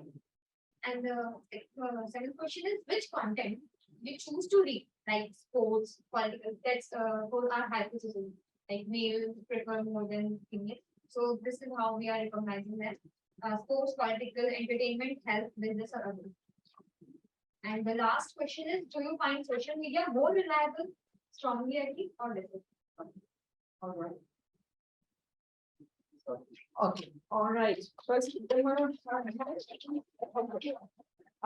just want to give one clarification before I open it up. So your main question is, do people's, whatever your dependent variable, differ based on gender and education? That's your main thing, right? And the number of things that differ are like the preference for a particular format, the preference for content, etc. Okay. All right. You also specify the age from 18 to 25. That was very good. And you will measure it by asking something like, what is your age or your date of birth? So your dependent variables were the format that was of interest. Can you give me more? There were several in those stages. Format, and then it was audio, visual, or whatever. And then there was content. So give me, what was the content? Is like, what kind of content it was? Okay, got it. What else was there? Okay, which media? So like TV, etc. Okay. Social media. Within social media. So I think it was Twitter, Instagram. Okay, so it's only on social media. Everything is only about social media. So format, content, medium, those were the main ones, right? And whether they differ by education and by gender. Depending upon the education qualification and the age. And age, so the education and age. Age as well as the education and gender. Okay. So all three were independent variables, education, age, and gender.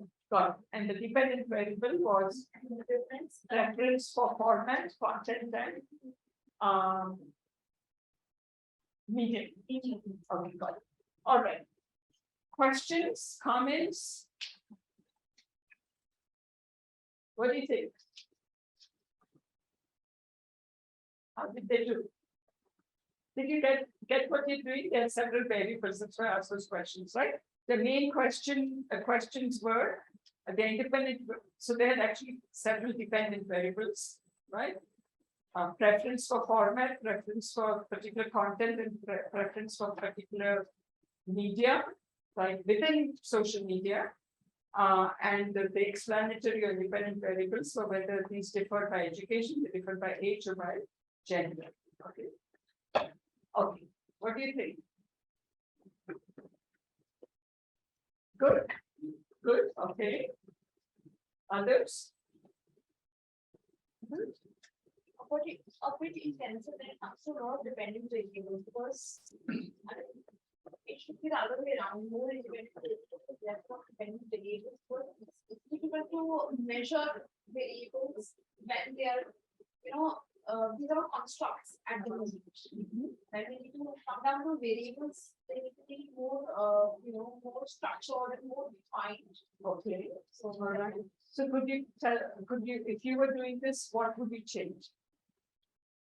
First, I reduce the number of dependent variables. Okay, all right.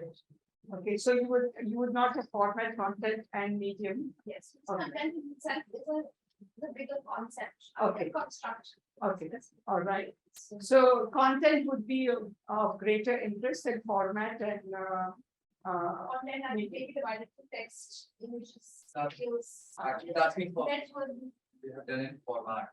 Format is with a podcast for the only audio format and text media, which we read after. Yeah. again, formats the part of content. So Content has content is the category, the news beats we use, the sport, Okay, so, I have come.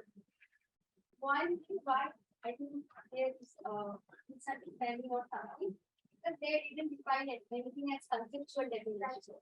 Content, what is content? That is, they mean the format, but we are meaning it as content. okay, so there could be that difference, all right. I want to also say that, I want the students to speak also, okay? I mean, I love the fact that the research scholars are speaking, but I want the students to comment also. That's how we learn, right? So don't be embarrassed to. The worst that can happen is you're wrong, and that's okay, all right? Because I'm wrong about it, all right? Okay, any other comments? And then I'll give my comments. Anyone else with comments? Okay, so what I want to focus on is can you take one of these and say you said you measured at the nominal and ordinal level? And if you are, you have to find the reference which media, then we can do as normal as the options, the name of the media, that's Twitter, Facebook. Right. And if you are looking to know the ordinal level, then we ask them to rank according to their preference. Okay. One, Yeah. So if you use nominal and ordinal, so if I just say, okay, which format do you like? All right, podcasts or visual or whatever they were, all right. And then if I ask them to rank order, I can describe and say, okay, the most favorite was so and so, the second favorite was so and so, the third favorite was so and so. And then you would do a different kind of statistic if you want to cross-tabulate it with gender or with education qualifications, because they were nominal, gender and education qualifications are nominal level. But what you will not be able to do is do a higher level statistics, because almost everything you measure is at the lower level, right? So your dependent variables are measured at the lower level, right?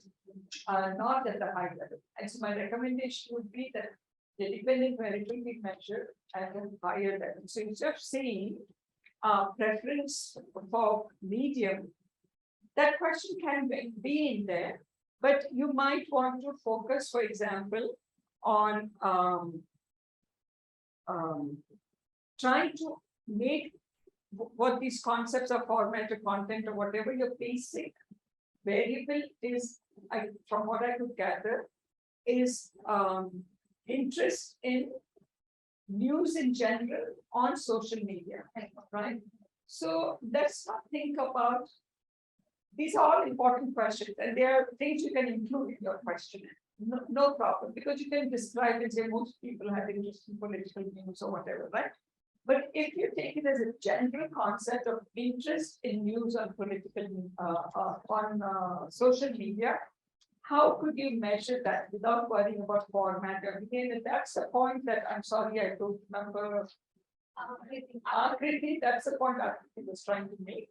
That maybe there's a higher level measurement, and for higher level the concept, and that higher level concept will allow you to measure at a higher level, so that you can do more powerful statistics on it, right? So if you keep these, but you come up with another construct, which is interest in news on social media, right? What would you ask in that case? Okay, so instead of saying which medium interests you, which format interests you, and which content interests you, they're legitimate questions, nothing wrong with that. But because those are categorical, nominal, or at best ordinal, you cannot do very sophisticated. It will end up being a descriptive paper, and there's nothing wrong with it, right? So you can say, well, women preferred audio to and men preferred visual or whatever you find. They everyone preferred audio more than they preferred visual. That's all fine. That's great. There's nothing wrong with it. But I think like the general concept that you're really interested in seems to be, what do you use social media for? Are you using it because you're interested in political news, or are you just using social media for something else? And political use of social media doesn't interest you. And for political news, maybe you're going to some news sources that are not social media. So you might ask something like, I engage with, or I spend time on social media because this is my source for getting political news, or for getting news in general, depending on what you're interested in. Strongly agree to strongly disagree. So and research has found that most young people get their news from social media. So it's a very legitimate question. But if you measure it that way as a general concept of, I get my news from social media, so strongly agree, then you're getting it at a higher level of measurement, which is interval, and you can do a lot more statistics, right, with that. So that's what I would recommend. Go to a concept that's above nominal and ordinal when you're doing research. And all of the rest of it is fine. There's nothing wrong with it. But go to a variable or a construct which is higher level. So, and they will, maybe all of them, young people will say yes. And if that same questionnaire, if you have older people in your sample too, they might say no, or not at all. I don't go to social media to find this, right? I go to more legitimate sources, which I think is more legitimate than social media. Young people go, and that could be another finding that you will give, that, okay, interest in news on social media is higher among younger people than among older people. But you can't do that analysis of this last stage at the interval. Got it? Yeah. All right. I think that was my main. Oh, I wanted to ask one other thing. Education. How did you measure education? Grade? Higher secondary, that's 12 pass. And Graduate means for bachelor's. And others for pass. Okay, and those are the categories that are commonly used in India? Yes. Okay, good. Because again, remember, in the US, I wouldn't use those categories, right? So see how important it is to localize your culture. If I were doing that research, I would have to consult all of you. How should I measure education in India? In India, in the US, we would say high school, okay, then undergraduate degree, graduate degree. That's how we might measure it there, right? So remember that's important. So for here, what is 10, and whatever you use are important categories. Okay? All right, good job. Give them a hand, everybody. Okay. Who's the next one? Come on, we don't have time. We don't have time. Let's go. Good. Go.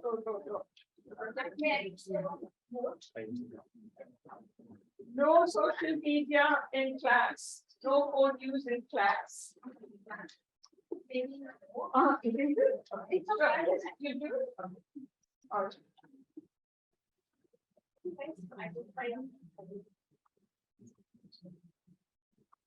While they're doing that, I want to give an example. I don't know if I gave this example, but in this virtual film, this project that some of you will help me with, we have a convention every year. This year, the convention was in Paris. And we have countries from the Middle East and everywhere who are participating in it. And somebody from Syria spoke up, I think it was either from Iraq or Syria. And we have a question over there about safety of journalists. And one of the questions in it is about, have you been, is there violence against women? Is there sexual violence against women? How often have you experienced that? And this man said, this is a difficult question. And so most of the Westerners just said, then try to ask it in a different way. And I have to get up and tell them it's not a question, you're not understanding the culture of the Middle East. It's not that I can ask it in a different way, it's that I cannot ask that question in the Middle Eastern culture. Right. So this is what I mean by just, I have to constantly talk to my Western colleagues It's different in the rest of the world. Don't assume that because we can so openly ask about sexual violence in the United States, don't think you can ask about it in every country so openly. That's a question that maybe we cannot ask in certain cultures, right? So that's this idea about, localize, make sure you know which country you're working in and what works there. All right, go ahead. Hello everyone, my name is Anshri and I'm third year student. I am Akriti. I'm a PhD scholar from IGNOU. I'm studying in the discipline of journalism and mass communication. My research area is also media information literacy from the perspective of child rights. But here we're going to talk about climate change, climate communication. I am Pari and I'm a third year student. What's your name? Pari Gupta. Okay. Hi, my name is Shahid and I'm third year. I'm 40 years. Hello everyone, I am Robin. Final year student at UNIS. Okay, so the topic, the research aim that we're focusing on is to analyze the youth's participation on climate activism on Instagram specifically. So we have three main racial definitions. One would be youth. How do we define youth as? No, how do we define youth here? Age. Okay. There is a capital language. Okay. Then we have Instagram. So Instagram would be images and videos specifically. And then we have climate activism, where we're talking about knowledge creation. Pardon my writing, awareness and criticism. With regard to climate change we define it as pollution, floods, and other development areas around climate change, since we did not really define it to the point but studying conclusion. Okay. So our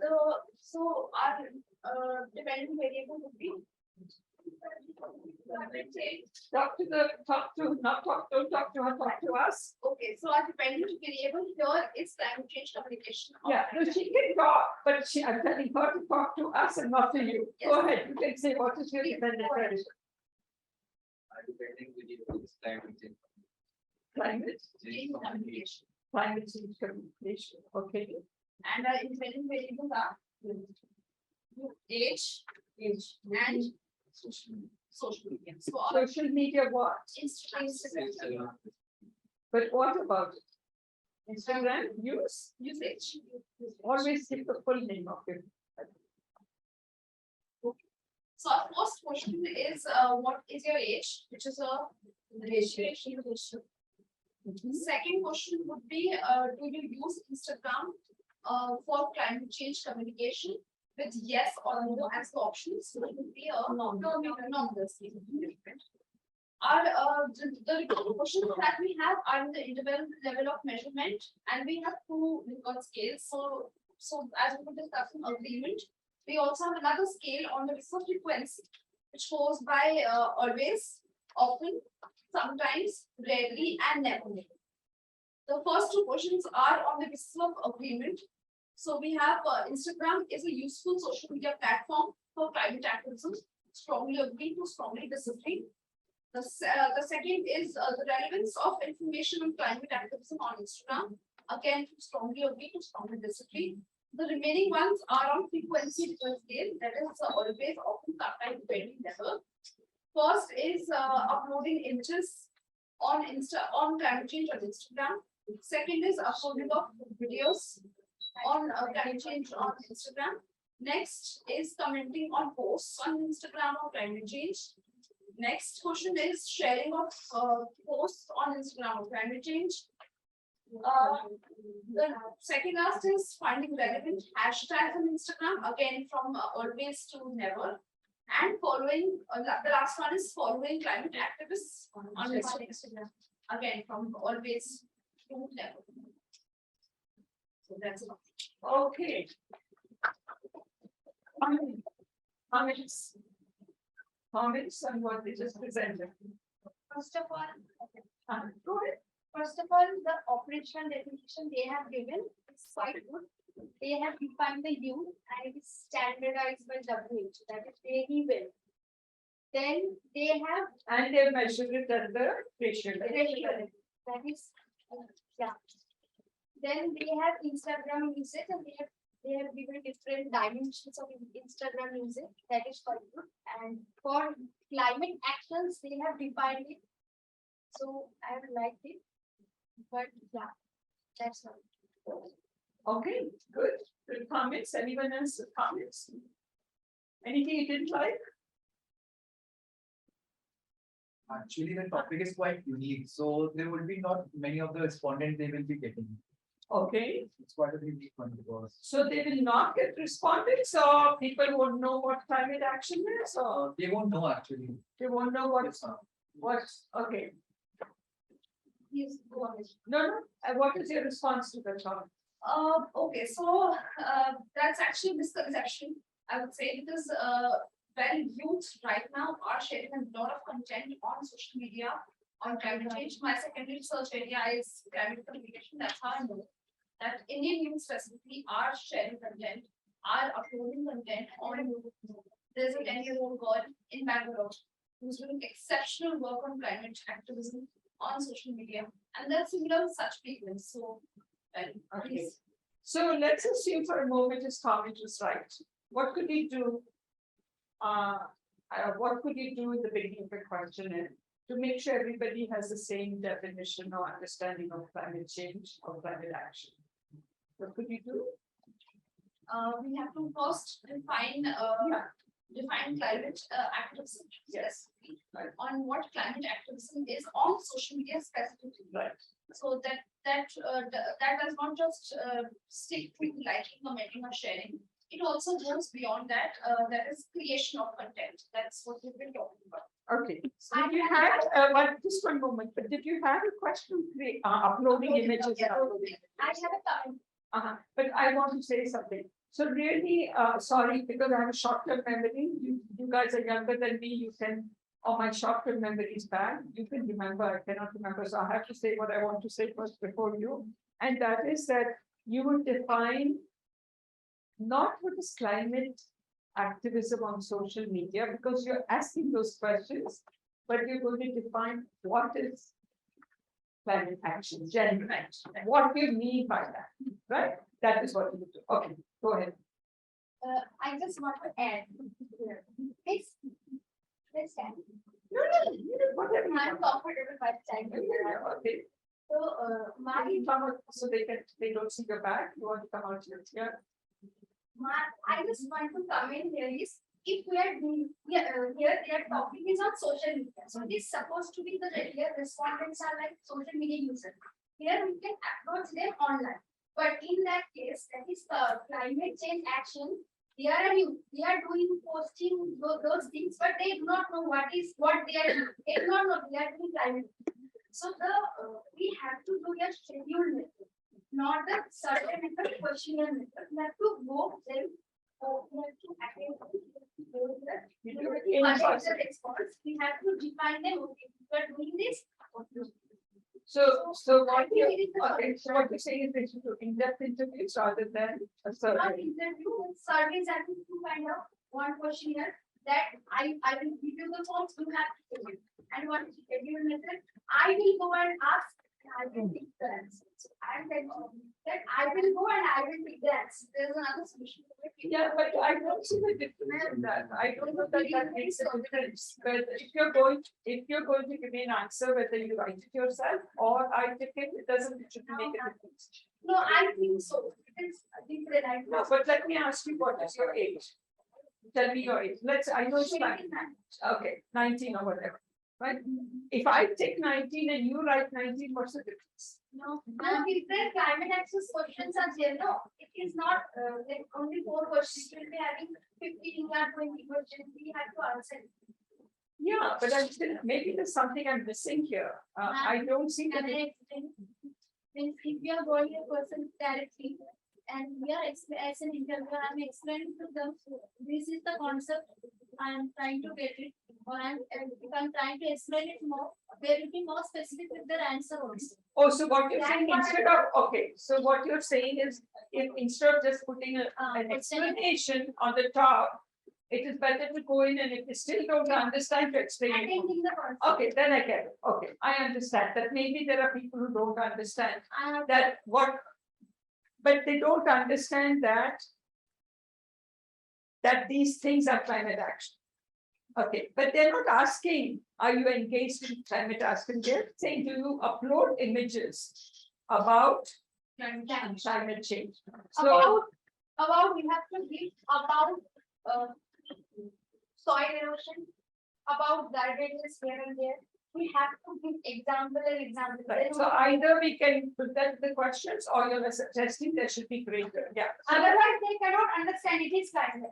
Yeah. It is mostly climate. right, got it. So either you do that or you are absolutely sure that they know what climate action is, right? So, okay, good suggestions everywhere, okay. And I have one more. Yeah, just she needs to answer, but go ahead, finish and then she can. What she has pointed out, either we should go with survey or interview schedule.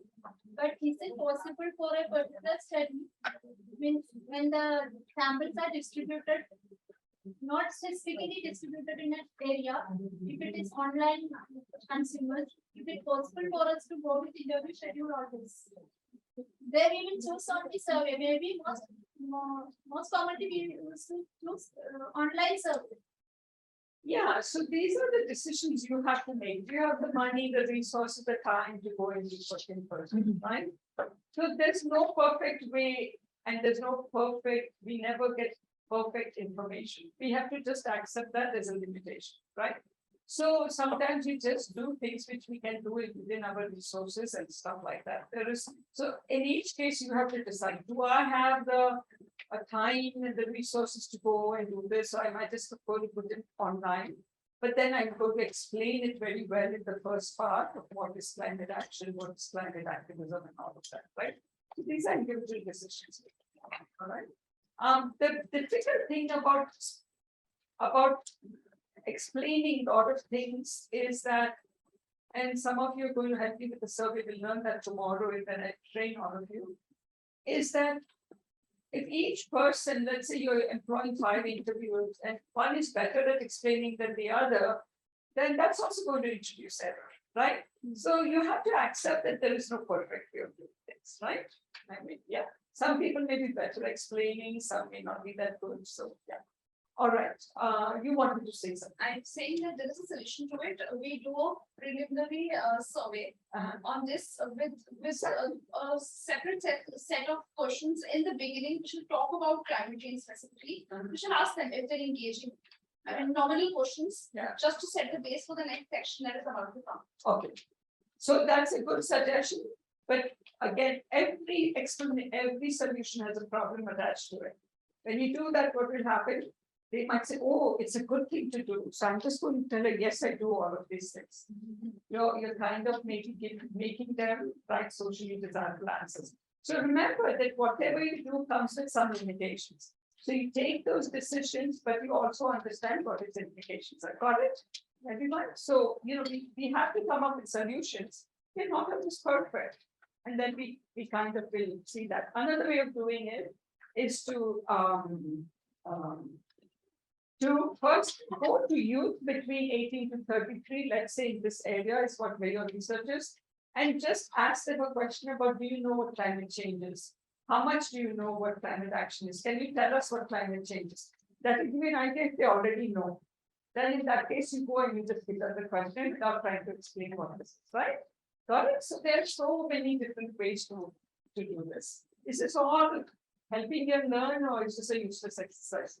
Quite Interest? No, not just interesting. Is it kind of making some points that I want? Okay. Any other comments? This group is quieter. Let's hear from you. You two are not speaking at all. I want to hear your beautiful voices. None of you are speaking. What do you think? Did they do a good job? No? Hands up, thumbs up or thumbs down for this group? Thumbs up, thumbs up. Okay. I think everything, I mean, I think on the whole, because we're short of time, I can't do all the comments, but I just want to say one thing. And that was, why would you measure Instagram usage as yes, no? You can measure it at the interval level, a lot to not at all, right? Again, always measure the highest level possible, because you can do more higher level statistics. It's not that yes or no is the answer, but within yes, how much they use it makes a difference also.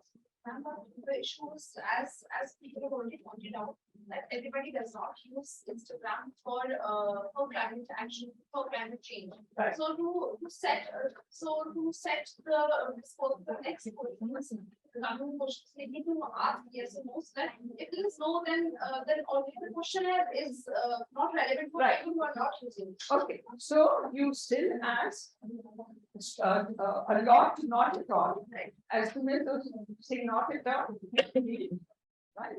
But it's still with the others, you will still have a nicer, finer distinction than just yes. These are all people who said yes, but you said yes and you use it only for 1 hour.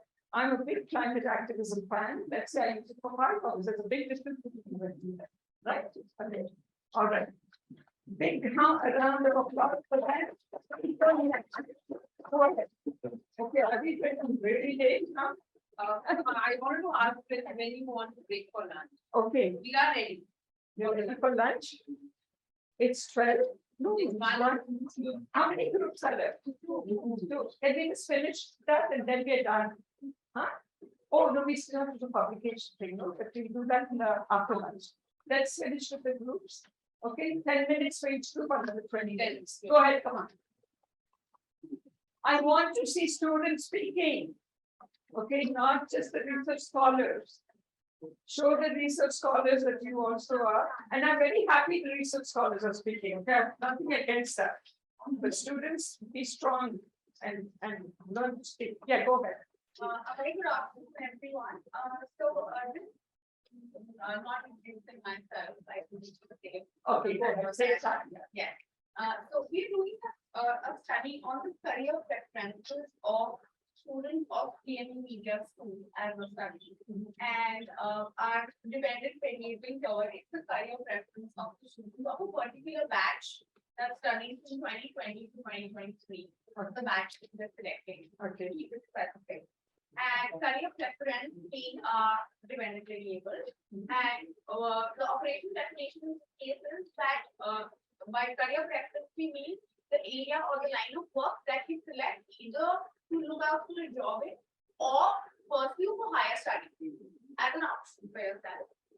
There's a hypothesis we have taken for the study which states that TV journalism is the most preferred area of work in the batch of 2022 to 2023, which we will try to prove or disapprove through a brief questionnaire. I just give you the introductory few questions, basic questions that you want to ask. Like the first question you want to ask is that is the participant willing to participate in the study? With a simple yes or no question. The name of the student, age, gender. We would like to ask them we would like to do 4 options, which is male, female, other, and the freedom to not specify because gender is something that doesn't have an impact on our study, has technically or directly nothing to do with our study. The next questions are going to be read out by the student here, and your questions will take collectively. Okay, so the next question we are going to ask them would be, what is your next step after course completion? So, are they looking for jobs, higher education, or they have not yet decided? If their response is like they're looking for job, then they will have these sets of questions, which will the first question would be, what line of work or field interests you the most? Options would be print journalism, TV journalism, radio, video production, or other. Okay, the next question is this. What is your reason to choose this line of work? Options would be exposure to celebrities, financial benefit, fame and popularity, natural inclination, passion, and others. And the next is, would you be open to taking up a camera-facing job? Yes or no? Would you be open to taking up a camera handling job? Yes, no. Do you think our technical course after graduation will help you understand industry better?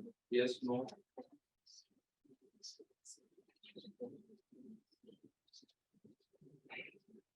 The last question is, my institute is recently to give all the trainings on tools and techniques.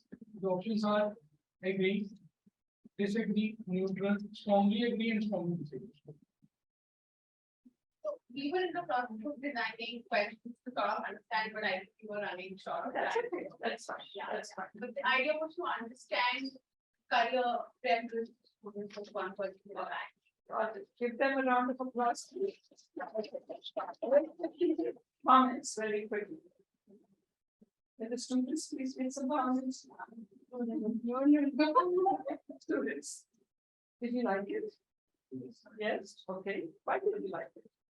Because the negative to our side, it has You're interested in it, okay, but I want you to judge it from the research point of view, not from your interest point. it has helped. It'll help, no, but is it good research or bad research? That's what I want.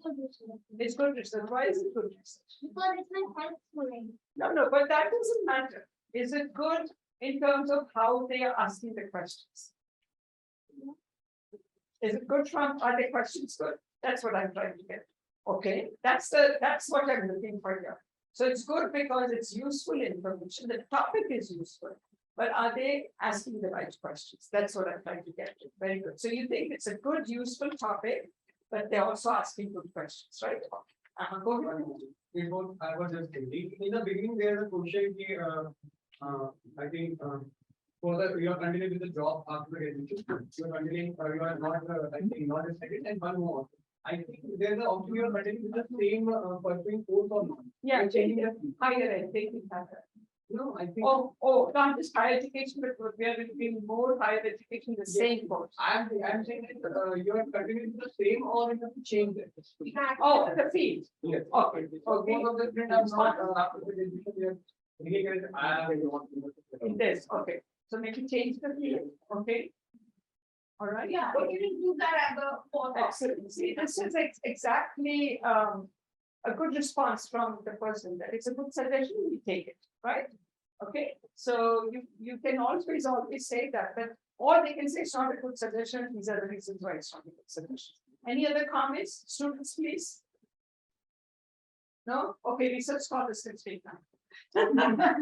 Very quickly, we are short of time. Was only yes, no. So nominal is like no. Okay, camera facing job and all that was yes, no. Okay, so maybe it's better to say how much are you, or how much interest you have in the camera facing, none at all, or many, just like with the previous. Always convert yes, no to higher level if you can. So all of those I have made the same remarks. Just yes, no should be changed to that. So the way it's been described right now is it's a descriptive study, right? But you could also do some, if you measure at the higher level, you could also kind of figure out, do some higher level statistics. I know we are not studying statistics in this workshop, but you can do some higher level statistics and figure out what kind of people, what age is more likely to continue with higher education or likely to. Is their socioeconomic status related to whether they go find a job or that, right? So how, and is there shyness related? So you could have a variable on shyness. Why do they not want a camera facing job? So I know you'll get time to complete, but Yeah, that's those was the line we were yeah. discussing. So that's an excellent way to respond. The way she's responding.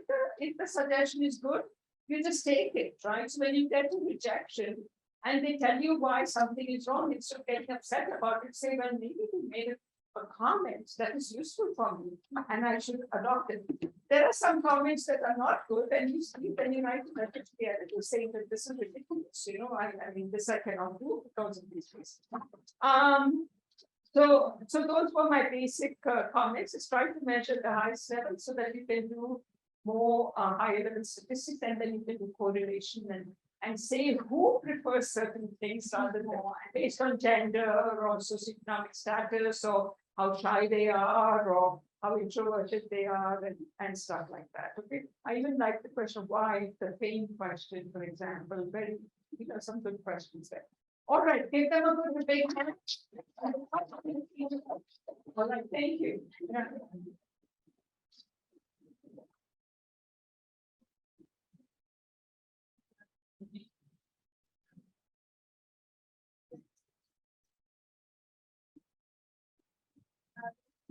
I'm Nina. Yeah, I think we give up the introductions because we're short of time. What we chose was digital dating patterns and the usage of dating apps. And the study will be based in Noida. So the first question is, what is your age? Then we go on to what is your gender, male, female, or other. Other because we are also looking into the inclusiveness of the LGBT identities, the dating app culture. The third question is, have you ever used a dating app? Is it a yes or no? And then, if yes, which of the following have you used currently? Tinder, Bumble, Cupid, IL, Truly Madly, Better Half, or any other you can mention. How much time do you spend on the application in a typical week? 0 to 5 hours, 5 to 10, 10 to 15, or more than 15. Next is, I think dating apps are just for flings and not something permanent. So we have strongly agree, agree, neutral, disagree, and strongly disagree. Have you subscribed to the premium version of any dating app? Yes or no? What was your reason for using a dating app? We have mentioned some reasons. First is time constraint, did not find the time to meet someone socially. Second is tired of being single. Third is societal or peer pressure of having a partner. Then familial pressure of finding someone and getting married, or helps you to meet someone like-minded. Then is, how was your overall experience? Positive, negative, or too early to say. And the last we have is, how has the usage of online dating apps made you feel? Confident, insecure, optimistic, pessimistic, hopeful, or frustrated? These are the 10 questions. Okay. All right, give them a hand. Okay. You had your hand raised for comments, yeah. I was asking a question here, but they have not specified the age group.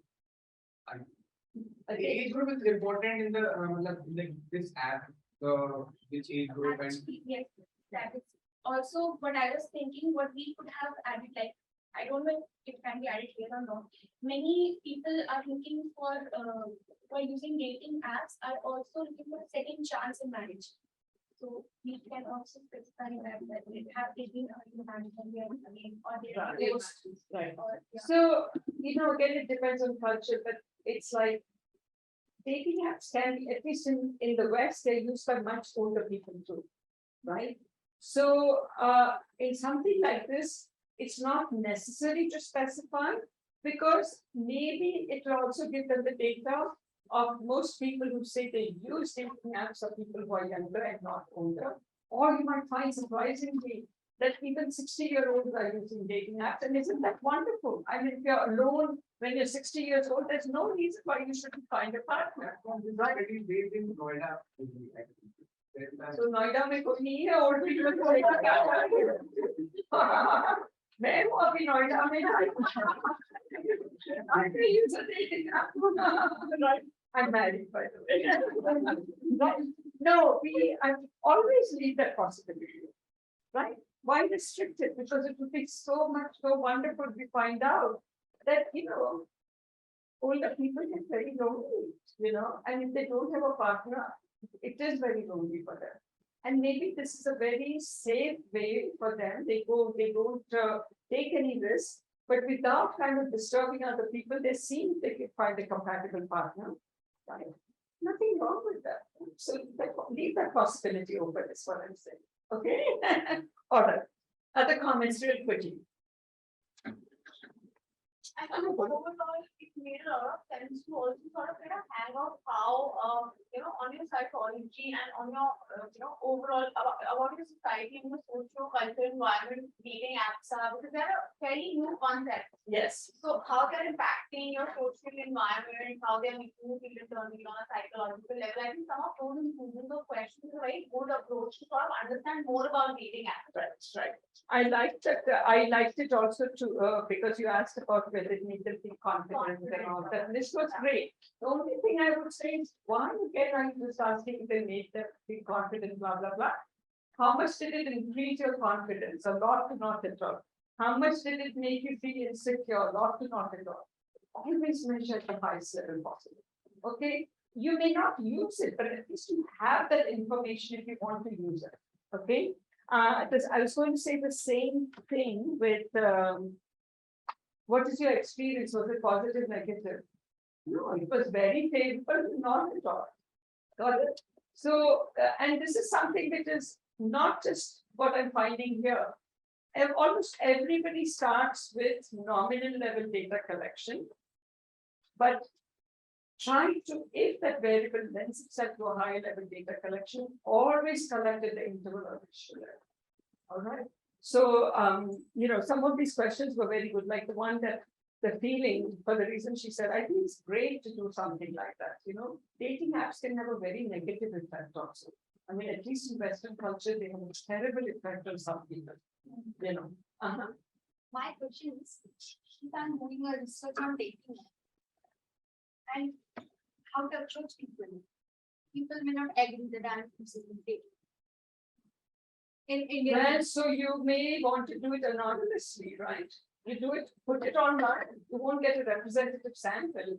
But that's what. right, because it's, and then anonymity is there, and nobody knows who's, you Yes, get. we have to put it in some place where people can access it. Yeah. I should not approach personally. Right, So that so can- maybe, but even if you approach personally, they're not telling, don't do an interview, just distribute the question. I have an experience. Uh-huh, Actually, I wanted to pursue a research on LGBTQ community. uh-huh. So I have formed a nominal questionnaire, nominal means some questionnaire to understand the data. I have approached one person because I have some person in my Facebook who belongs to the community.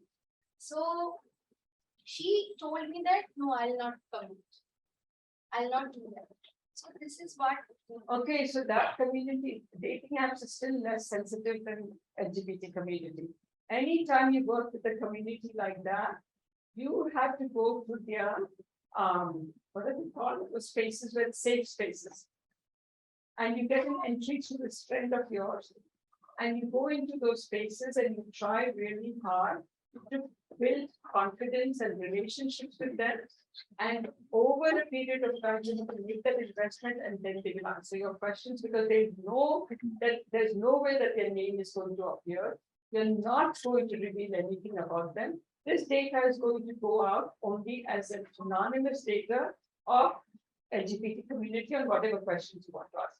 There are communities like, when you do any kind of research of this kind, you have to find their little cruising sites and things like that and get through entry through somebody you know. Don't even talk about research till you have made friends with them and developed relationships. It's time consuming, but that's what it is. What I also liked about the couple of last few groups is that many of you use other in your gender, but the other as your gender, as a third gender. And remember that everybody has a right to refuse. You cannot force anybody to answer any questions. Maybe in India we don't have the yet the ethics boards where you have to take these things through review. I had no time in this workshop to talk about research ethics, but in general, nobody should feel ever any pressure to give you answers. Remember that as an ethical researcher, you cannot do that. Don't bribe poor people with money and आप ये करेंगे तो मैं तुमको खाना खिलाऊंगी और 100 रुपए दूंगी. That's not it. Let them finish it on their own. And if you want to reward them after that, that's fine. But because they need dinner at night, they will complete your questionnaire, that's wrong. All right. So remember some of those basic ethical rules. Give this group a great time. All of your friends are great time. Ready on this side? I don't know where they Do I need to ask him also? Yes, Yes. He's let's ready. start, let's start. Okay, so right now this session is about publishing in international journals. I don't know how much interest this is to students. I know the research scholars have been told I are interested in it, but you're welcome. Students also are welcome. But this is not about publishing as a journalist. This is about publishing your research in journals which are have international standing. All right. So the first thing I'm going to say is very difficult. Okay, so if you want to publish in some of these journals, it's not easy. And I think all of you already know that. But I just want to emphasize that that is not easy. You have to just get used to the idea that some of your papers are going to get rejected, and sometimes very disappointing because you might get 3 rejections in a row. Sometimes if they ask you to do, so there are many ways they do it. These days you never get a paper accepted without revisions. You have to be brilliant to have a paper accepted without revisions in our discipline. I don't know about the sciences. So almost always, even if they think that your paper is acceptable, they will basically say with minor revisions. They will still ask you to revise something. Don't get defensive about it. This is just how it is. You just do it, right? Or they may say accept with major revisions, okay? Or they may say reject, okay? Accept with major revisions and minor revisions. Major revisions sometimes can be a lot. So you have to make a decision whether you want to go through that or you want to just ditch this publication and try somewhere else, right? Now, the problem with the decision is based on whether you think that the time spent with this journal it's worth just continuing with that journal, or whether the kind of revisions they've asked, they're never going to be satisfied, and let me just try a slightly lower level journal, okay? This is like a little bit of a game. Sometimes a lower level journal might reject and a higher level journal might accept, right? Because I don't know how much you know about the process, but what the editor does, and the editor usually has associate editors, assistant editors, and then a whole editorial board, right? So the editor usually, depending on each associate editor, has different specialties. So depending on the specialty, if your paper is about X specialty, they'll send it to the associate editor who is in X specialty. That associate editor will find 3 reviewers and send it out to those reviewers. The reviewers may reject, then that person has to find yet another reviewer. So that process is pretty time consuming. Of course, over a period of time, the editors and associate editors know which people are going to review and which people are going to give good reviews, not in the sense that they very complete reviews, okay, not necessarily positive, but that they look at each part of the paper and give you very detailed reviews. So then the associate editors sent it out, the reviewers, then now there's some standardization where they say, okay, we need the review back in a month, and then they send you a reminder a week before saying now it's due in a week. When I was working towards my earlier publications, there was no control over it. They might take 6 months to send you a review back, and you've lost 6 months of time, right? Then at least now it comes back early enough, but now it never comes back with full acceptance. Almost all, and then you go through your second revision sometimes. If it's major revisions, that doesn't mean that they'll accept it. And they will always say there's no guarantee of we are still going to accept with even the major revisions. You make those revisions, you send it back, they will send it back. Usually when I review something, there's always part of that form that asks me, will you review another version of this? And naturally, if I've reviewed that paper, I will say yes, unless I've rejected it. If I've rejected it, I don't want to look at this paper again. Please don't send it to me. Even if the other reviewer said it's a good paper, find another reviewer, right? But if it's a reasonably good paper and I've said accept with major revisions, I will look at that paper again and make sure that they've made the revisions. And if they've not made the revisions, they need to explain why they did not make the revisions and whether those explanations are acceptable to me as a reviewer, right?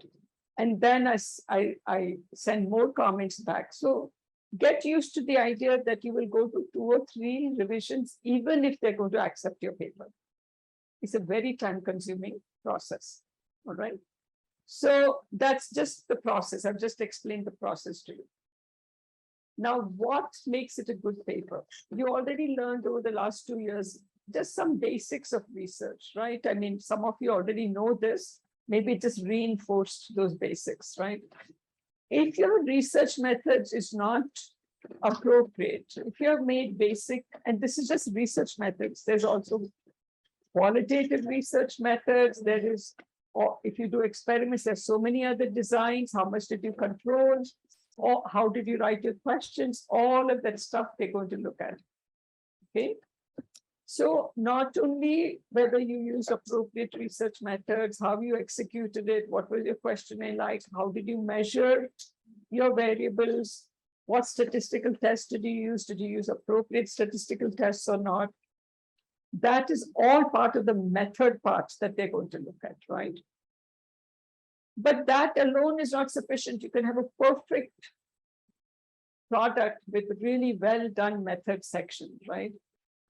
But one thing that I did not spend a lot of time on because we didn't have the time is how theoretically informed your whole project is the first step in doing your project, right? I'm sure the research scholars know this already, right? The first thing you do when you want to start a research project is you read the literature on that topic. Who has done what? What is already done? What are the theories they've used? What can be done? What cannot be done? Can you add a new angle to this, right?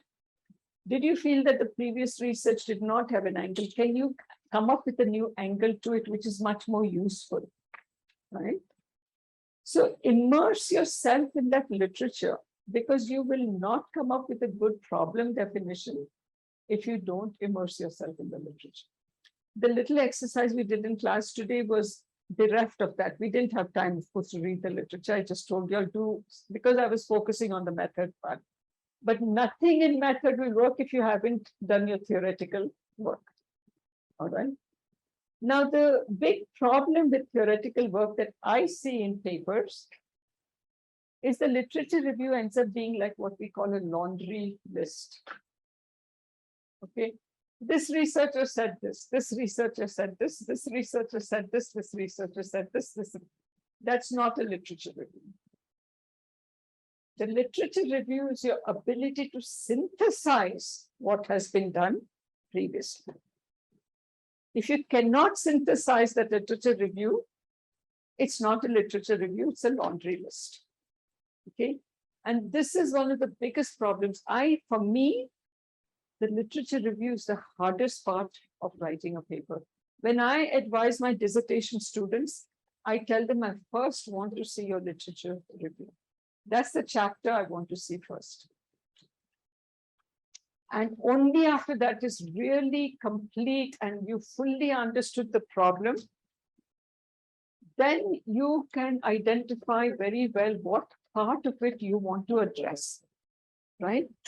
And you can identify which variables you want to use, right? What is your dependent? What is your independent variable? How many independent variables you're going to have? Are you going to have a couple of dependent variables? Only one dependent variable? None of that will happen in a very, very thoughtful manner unless you read the literature, immerse yourself in it, and you synthesize it. All right? If you will remind me, I have this thing I give to my PhD students, which is some scholar long back or a reviewer wrote this little piece, about a one-page piece on how to write a good literature review. And now actually there are books out there which are on literature review. You can get books which say how to do a good literature review. One of the best ways to learn how to do a good literature review is read some really good articles. There are articles that win prizes, and read those literature reviews. How beautifully they synthesize the literature, how they make that argument. Because remember, all the literature is not consistent. One study may find one thing, another might find something contradictory to it. What are you going to do? Right? So what you want to do then is see what is the predominance of evidence. If lots of studies are finding kind of the same pattern, then you need to look at it and make a judgment for yourself that you can support in writing in your dissertation and literature review about why you are deciding to go a certain route. I've reviewed the literature. This is how I feel about it. And you don't actually say, this is how I feel about it, but you know what I'm trying to say, right? That this is really the conclusion I'm reaching from all of these studies and this literature that I've read. And the conclusion is blah, blah, blah, blah, blah. And therefore, my research questions are blah, blah, blah, blah, blah. And the hypotheses are XYZ, XYZ, XYZ. Okay? So that is really, really important. So if you just remind me, I will send you this instead of, I mean, you may not have. I would recommend that you read something on literature reviews. I never read them. I find I learn much more better when I read, much better when I read a really good article and I see how they write that literature review and I think, oh my gosh, this person has nailed it. I wish I could write like that, you know, and train yourself to write like that. Writing is extremely difficult. Extremely difficult, you know, it's not easy. Some of us are born writers and we do it very well, but writing is a skill in itself. And then writing literature reviews is another skill, right? So that little thing I can send, which you can distribute to the students, which is what is a good literature review. So that's where you start. And as I said, I tell my students, write the chapter before you write anything else for me. You know, that's the chapter that takes the longest for them to write. Because you're reviewing the literature, you're synthesizing theories, you're trying to figure out, you know, what is the theoretical model that works best for what you want to do or what you're interested in, why you think these other theories don't work, or whatever it might be. And remember, your literature review always ends with research questions and hypotheses. And you know what I tell my students is when I read that last part of when I read your research questions and hypotheses, I should go, aha, this is exactly what I would expect your hypotheses to be after reading, when I read your literature review. A big flaw is you read all this literature review, which is like a laundry list, and then I read the hypothesis and say, this is nothing to do with this literature review, right? You should get this feeling, oh my gosh, this is such a great argument she's making. And I read these hypotheses and I go, aha, my gosh, this is perfect. She's hit it on the nail. She's hit the nail on the head, right? It's perfect. So the question should not come as a surprise. The hypothesis should not come as a surprise. If it comes as a surprise to your reader, then you failed at what you're trying to do. Okay, got that? And then there are all of these method things that I told you about. After that comes your statistics. Did you use the appropriate statistics, right?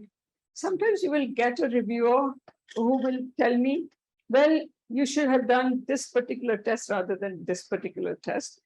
I'm reasonably well versed in method and statistics that I can then say, this is an inappropriate. I would write to the editor and say, this test doesn't work.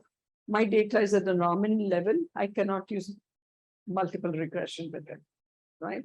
Or I have higher level data. Why should I use chi-square, which is a nominal level statistic?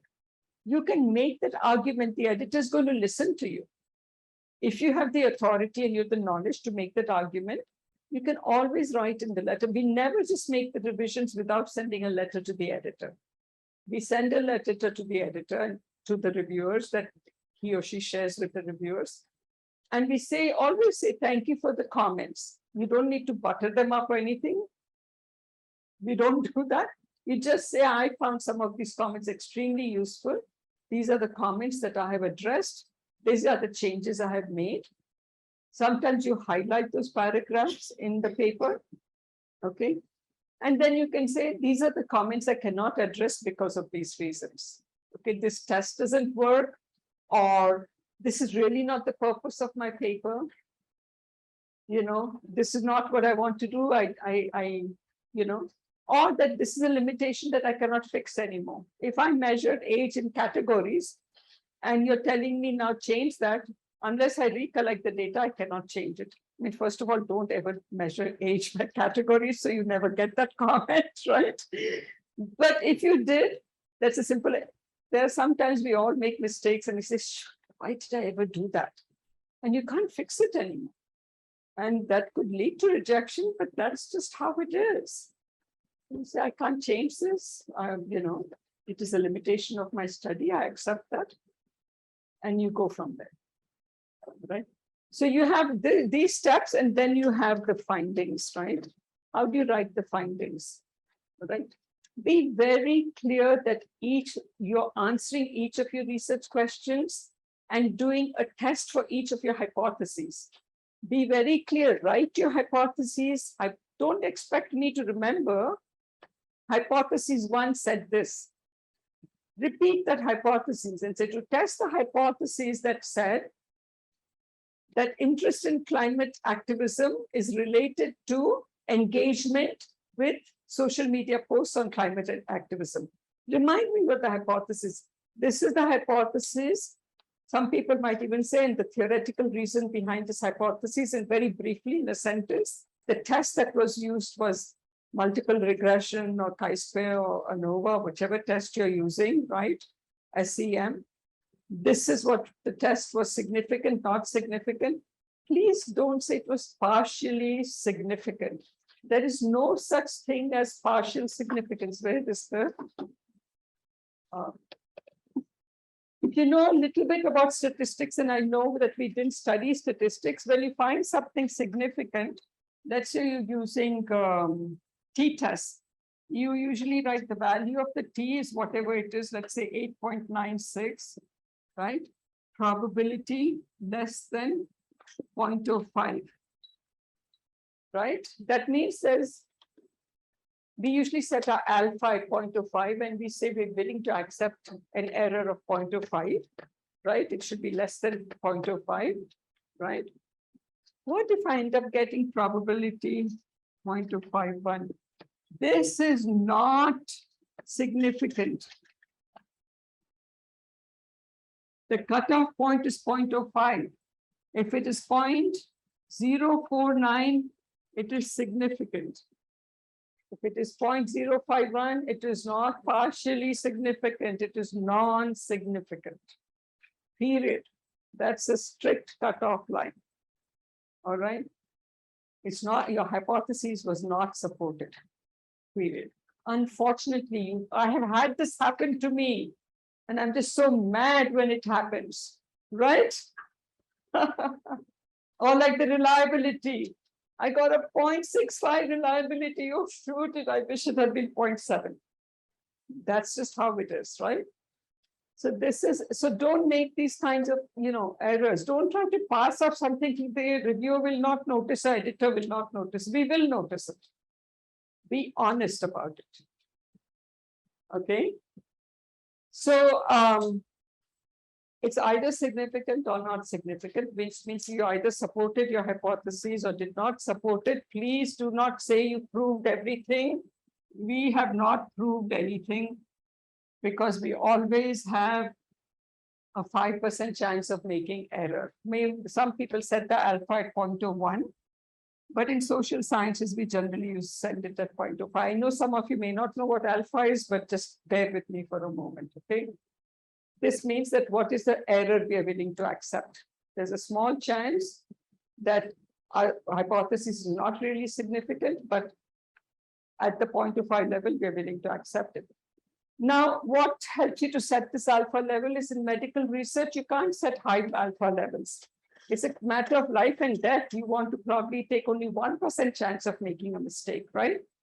In our social sciences, we usually use 0.25, because if we say something is supported and it actually the parameter is not really true, it's not a matter of life and death. But when you're a patient and the doctor is deciding on which medicine to give you, cannot have a 5% chance of making error, right? Good. All right. So it's significant or not significant. Make sure that. So write your findings very clearly. Okay, and write it logically, right? These were my hypotheses. Hypothesis one said this. This hypothesis was based on the literature that indicates that there is a relationship between variable X and Y. The test that we used was correlation or whatever test you're using. The hypothesis was supported, and then you write the T or the I-square or whatever that is in the significance study. And then you go on to tell me what it means. It might seem stupid, but say this means that X is related to Y. Right? If your hypothesis supported, it supported whatever that hypothesis was about. Right? So be very, very clear, very logical. One of the major mistakes I find when I get papers from the global south is extremely poor organization. Okay, because we're not trained this way.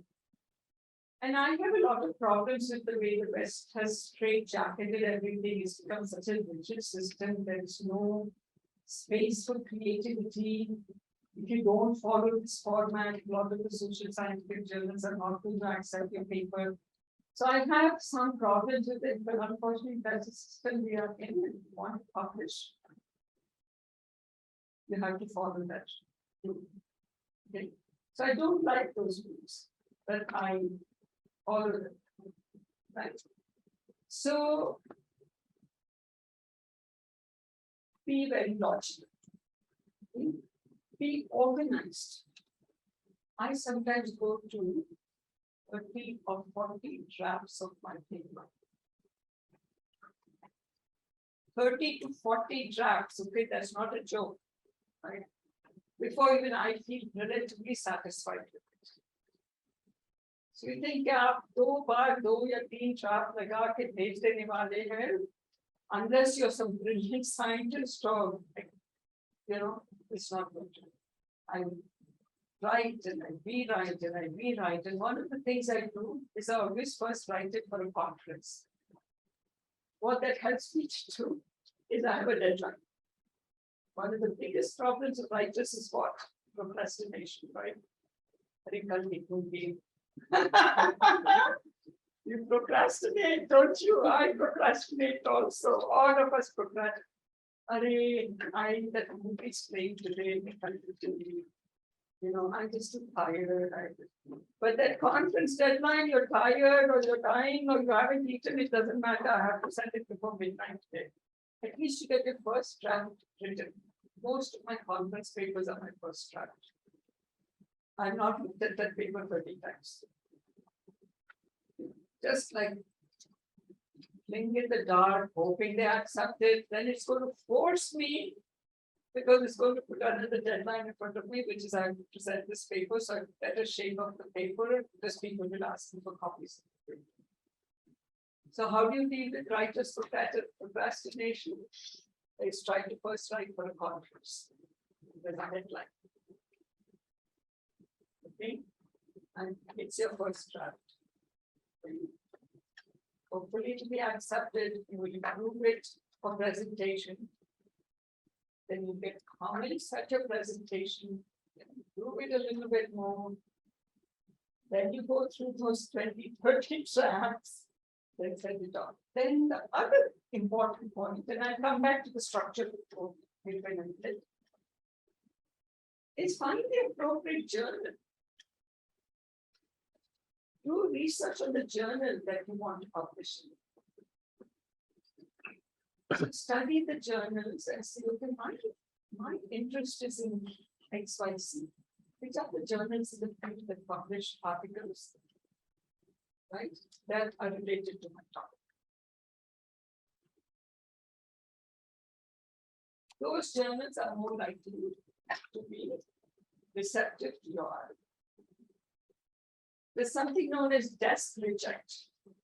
Desk reject is the editor looks at it and he or she doesn't want to waste the time of the reviewers. We do a lot of reviews, believe me, and we get paid nothing for it. And I'm not good with money. My colleague may not do any reviews and I will do 20 reviews a year. And there's no difference in how he's evaluated or she's evaluated from how. This is what you give, right? You give as an educator, as a scholar, you just give that time. Each review takes me one intensive day of work. You know, I give it very serious attention. And I write very long reviews, right? But if your paper is so poor, the editor is not going to waste my time by even sending it. Just going to go test reject. If your paper is not appropriate for the journal, it's going to be rejected. So first find it the appropriate journal. Fine. Then make sure you're not sloppy. I mean, there's no reason why you have spelling mistakes. You should not have those kinds of mistakes. Don't write a paragraph that is 2 pages long. The first rule of good writing is you break up your ideas into paragraphs. 2 page lamba paragraph of lithium, I don't even feel like reading it. Right? So they're all, and I'll come back to writing in a moment. But what do you do after your findings? One of the second most important section of your paper is the conclusions and implications section.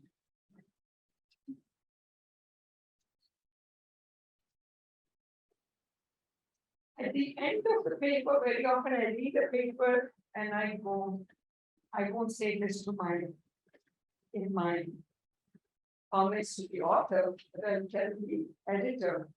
I read the paper and I said, so what? Nothing you said in this paper is exciting me, nothing is new. What's the big deal? It's a so what paper. I don't feel this. This person just went through the exercise.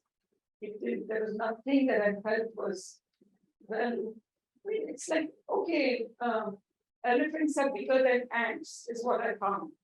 I'm going to say, well, so what? Right? Everyone knows that. But you know, baby elephant is bigger than a big ant that you find in Africa. Why are you telling me this? Why are you wasting my time? Right? That's a so what thing. So I'm very courteous to the authors because we are all human beings. I don't want a rude review to come to me. I get rejections, right? I don't want the review to be rude or condescending to me. So I'm never rude to when I write my comment to the author. But with the editor, I have to be very frank. I have to tell the editor exactly what I thought. To the editor, I have to say that this paper has just no quality in it. You know, I mean, I just say this is really a fool's errand. You know, this is just like a useless piece of work. The researchers spent a lot of time working on a topic that is of no significance. So I have to be very frank with the editor. But those comments I will just send to the editor. I will not hurt some author's feelings by sending these comments. But I will be very frank with the author, but I will say it in a way where they understand why I think the paper needs to be rejected. Right? So there was a time when I was a new faculty member and a new PhD student around that, which was a tradition to just be really rude in conferences and in the paper reviews. White male dominated academia. That's what it was. Right? So you get this, go to reviewer conferences. There'll be some white male who get up and trash what you're doing in rude language. Or you get really rude reviews back. Luckily now there's civility. And, you know, one can point out that something is wrong, but you point it out in a civil manner. We are all human beings, right?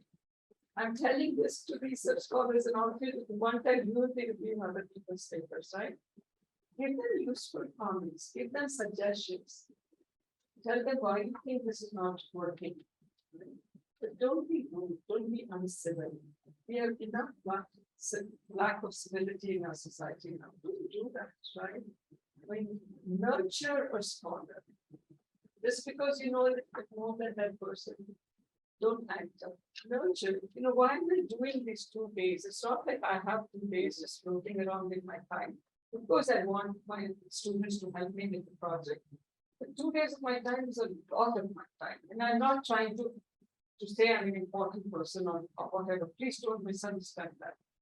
Part of the reason I do this, even if I get nothing back from any schools which ask me to come, because I feel I owe it to junior people. Somebody took the time to help me. I now need to take the time to learn. So when you become scholars, remember that. Okay? Remember that one of your duties is to nurture somebody, to help them. I love how each one of you allowed all the research scholars today. Let the students read something on the stage, standing up there. Did not take all the credit for themselves. Did not say, I did this. They used the word we. Even if maybe they were the main person who did it. Be humble, give credit to the people who have worked. Even if they gave you some idea that you didn't accept, that you said tried. Right? And I liked that you did that you let everybody participate. Right? Those are things that makes you a good human being also. So that's as important. But this is a section that is really important. Because from after reading this, I don't want to say so what.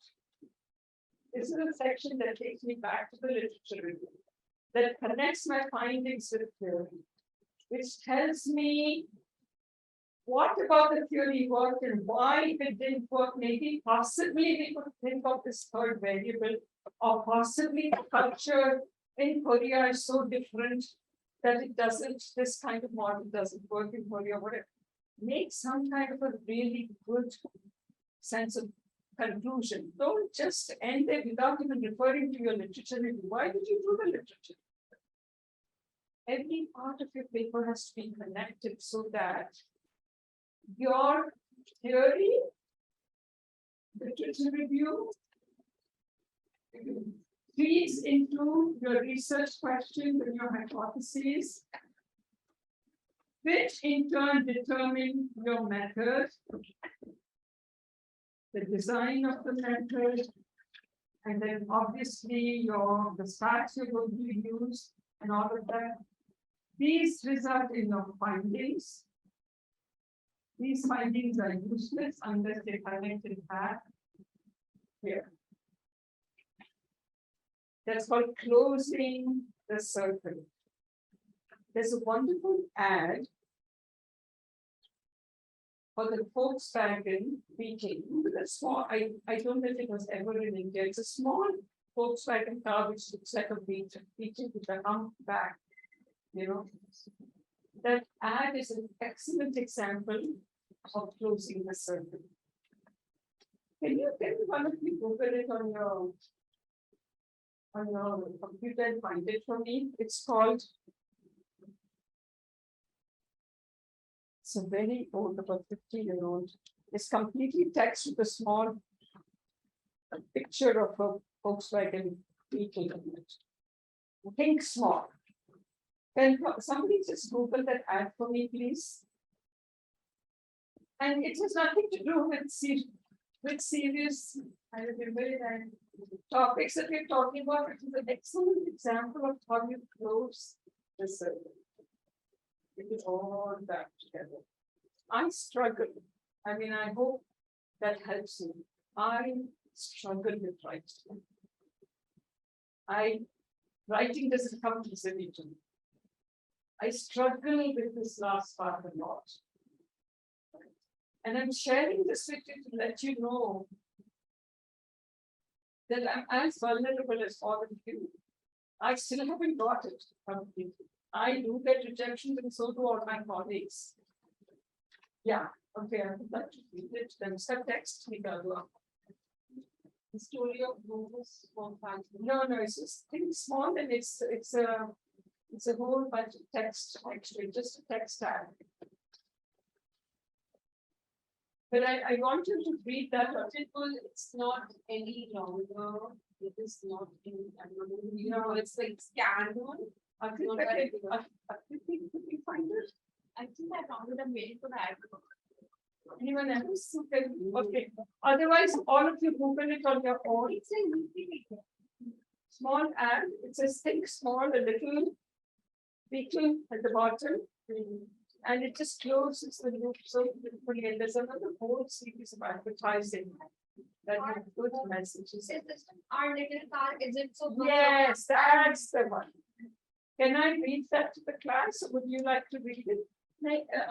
I'm really, I don't want it. Thank you so much. मैंने बहुत खाया और किया है. Actually, it's too small. It's too small to read, then I'm no good at reading it. Then I will not be able to read it. Somebody else, can you read it loudly? But read it so that everybody gets it. Come up to the front and read. Be careful, there's wires here.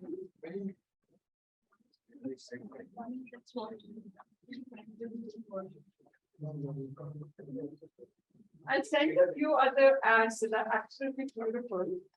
I'll send it to the teacher, to Matt, and she can share it with you. And it's, read good examples of writing, and then you learn to improve on writing. Okay, so it may not be related to what you're doing, but read that paper that I just sent on Rishti on Pakistan situation with climate change. See how beautifully she's written that, and how it closes the circle. Right? Writing is a tremendous skill. So. But say it loudly. Our little car isn't so much of a novelty anymore. A couple of dozen college kids don't try to squeeze inside it. The guy at the gas station doesn't ask where the gas goes. Nobody even stares at our shape. In fact, some people who drive our little, I don't know what, little favor. Huh? Favor. Favor.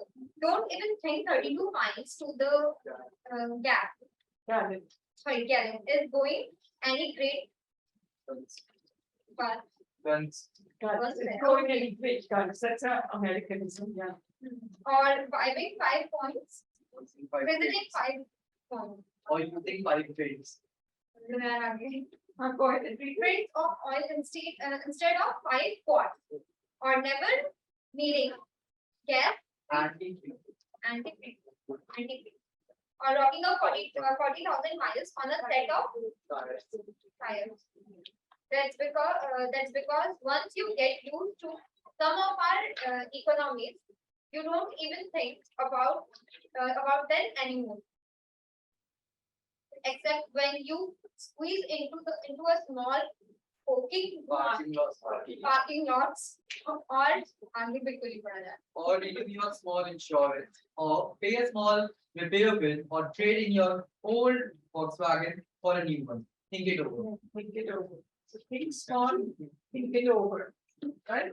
It tells you about why this small car is so efficient. Start with think small, think it over. Closes that circle, right? So that's what we do even in our research papers. We close the circle. We don't leave it dangling at the findings. If we don't close the circle, it's a problem. I'm going to otherwise ask the question, so what? Right?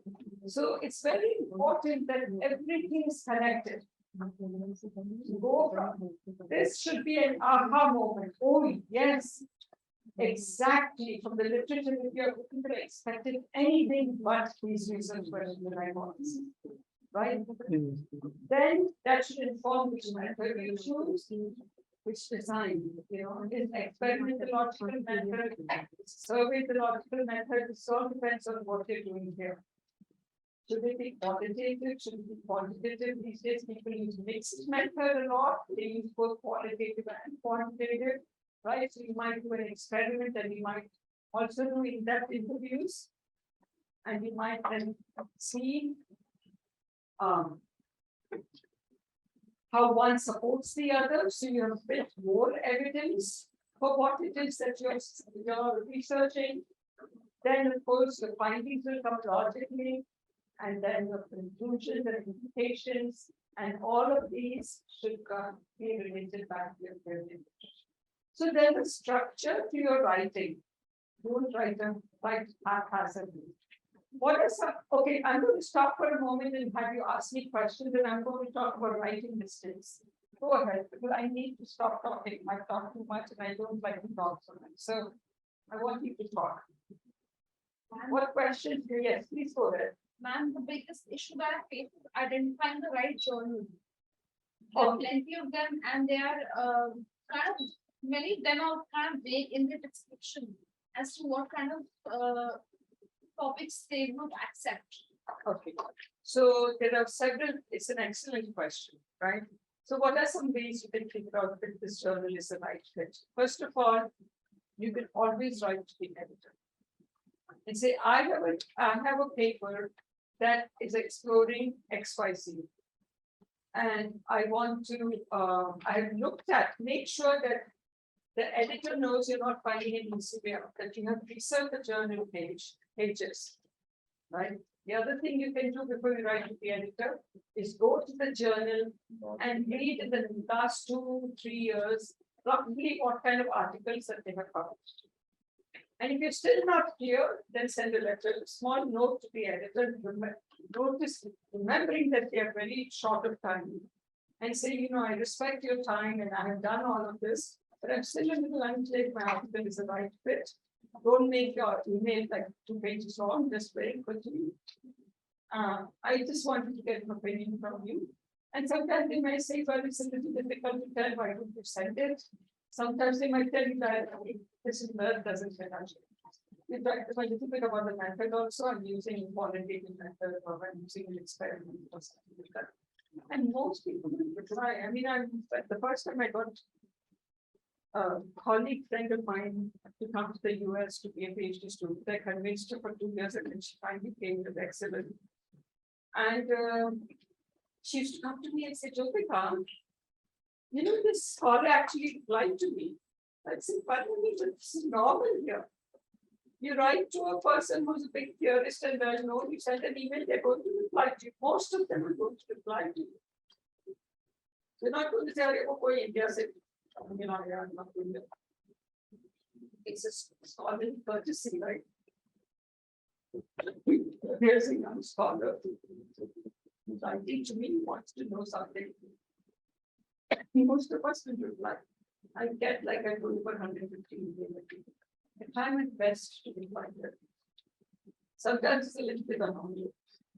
One of them wrote to the presentation. Young person from India wants to look into a PhD program.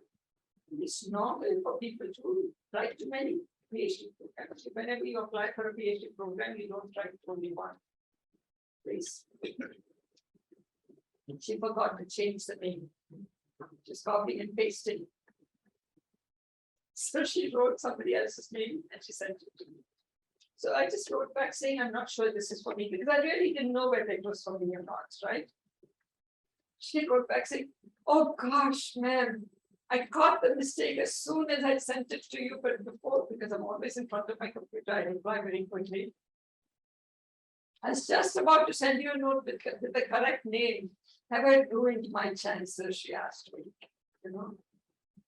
And I said, no, you haven't. We all make mistakes, right? I make mistakes too, like I've been telling you over and over again. And I said, no, you haven't. So what's it that you want to know? And I went down and replied to her. She was shocked that I don't play with her and so on. So people do reply.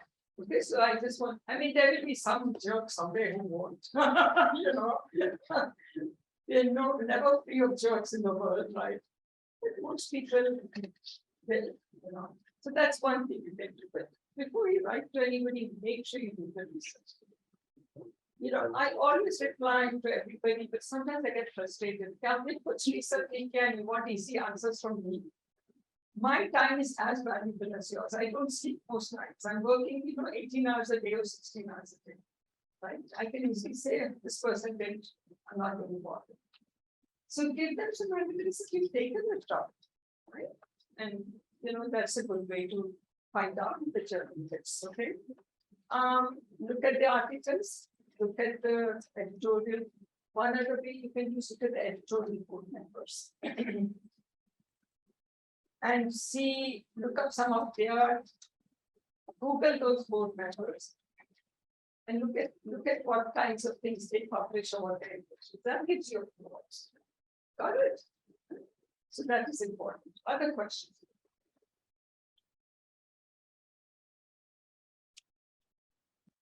I think the students are bored, right? Because this doesn't interest you. You can leave, it won't offend me, seriously. People I know is the research scholars who are interested. It won't offend me at all. You know, I don't want to waste your time. No? You want to stay? Really? Are you just being polite? No,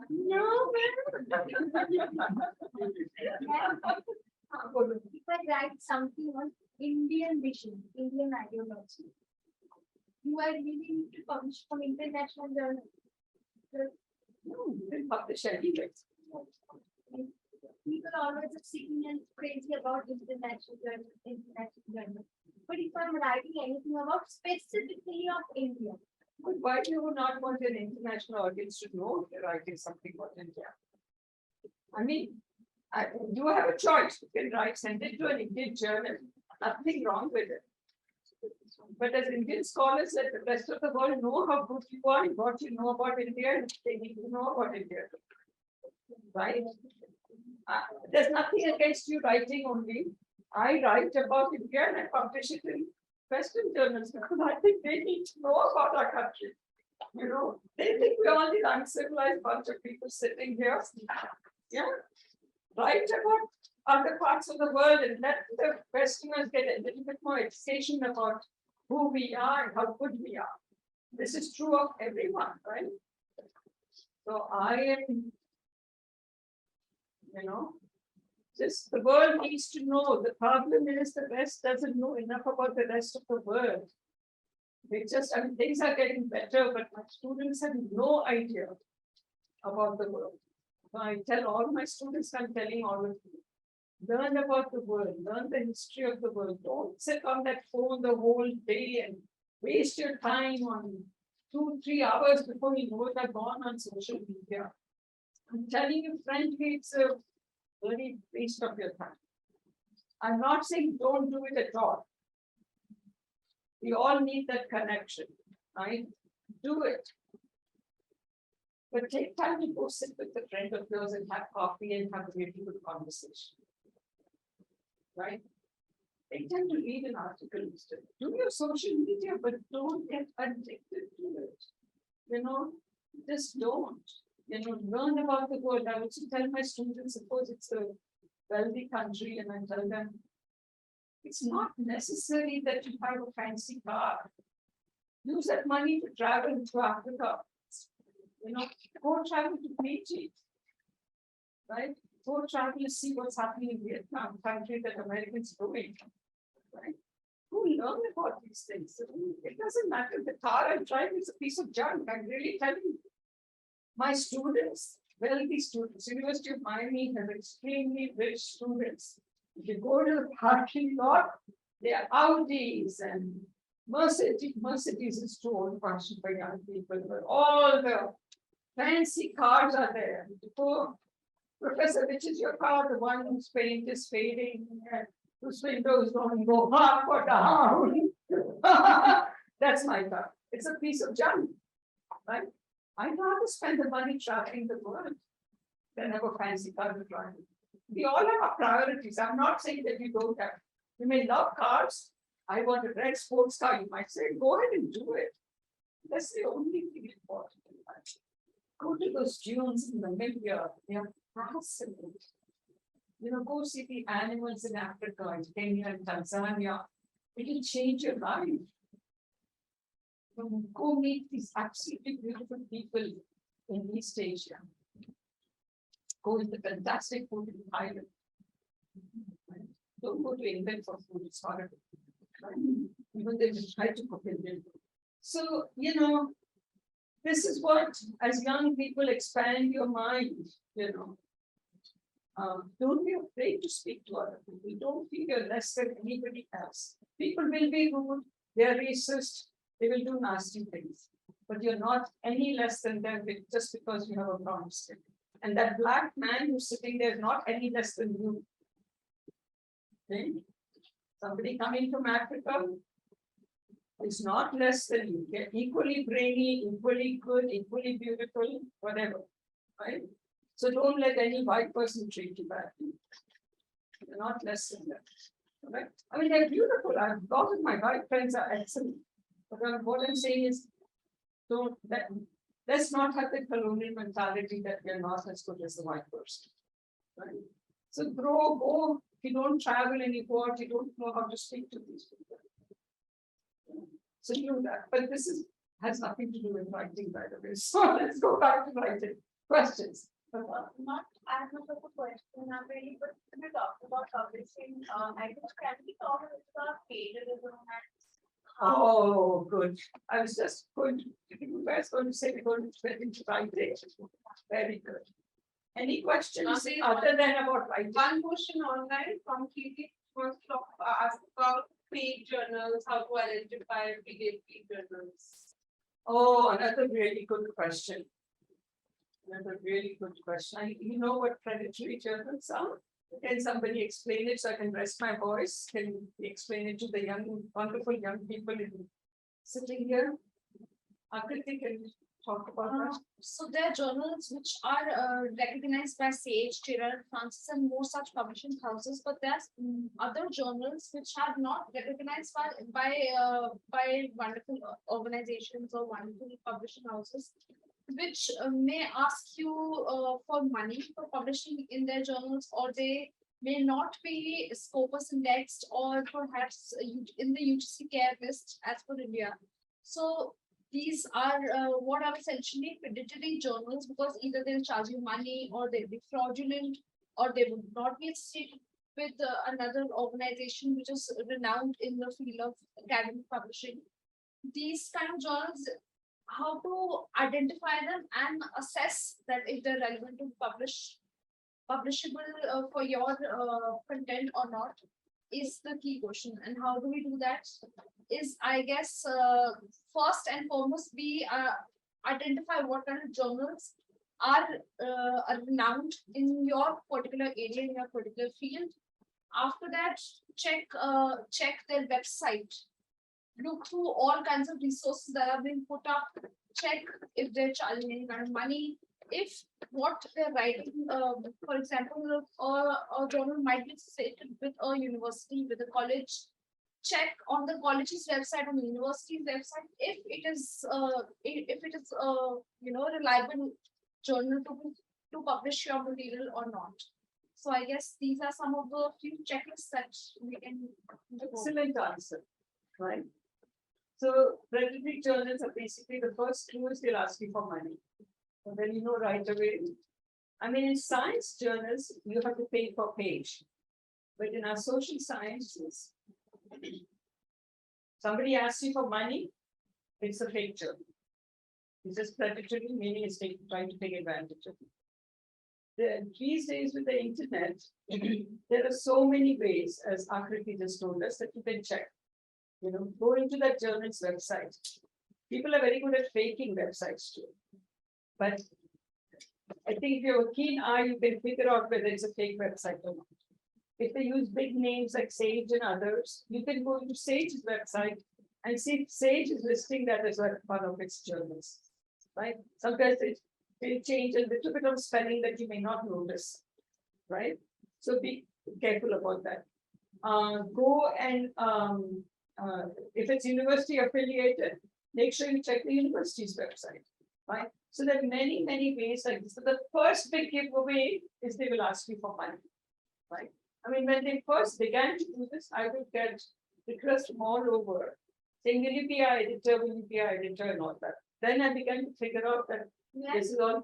I have got one mail specifying my name, that will you be our editor, we want you as our editor. But I recognize that it is a fake kind of, because I don't have right now the ability to be an editor. I didn't reply. Yeah. See, and if they write to you and say become the editor of a journal, you know it's a fake, right? Yeah. I'm just, I'm the journalism students right now. Then I have checked the name of the name of the journal on Google. Then I have checked that whether they have any publication price and all. They ask you money and all. Then I have checked here, they will ask you 3,500 something for the publication. The journal is that much. And I didn't reply. Money is that they're doing this to make money, right? So that is one of the biggest tools, but these days with the internet, you can really check. Okay, so let's go on to writing. I hope that answers the question for you, for the person online. Let's go on to writing. So what are some of the biggest problems with writing? I already talked about lack of organization, right? If you're flipping from one thought to the other, that's a problem, right? And I already talked about that. You know, each paragraph should lead to the next paragraph. Each paragraph should be connected to the previous one and should have a particular thought in it.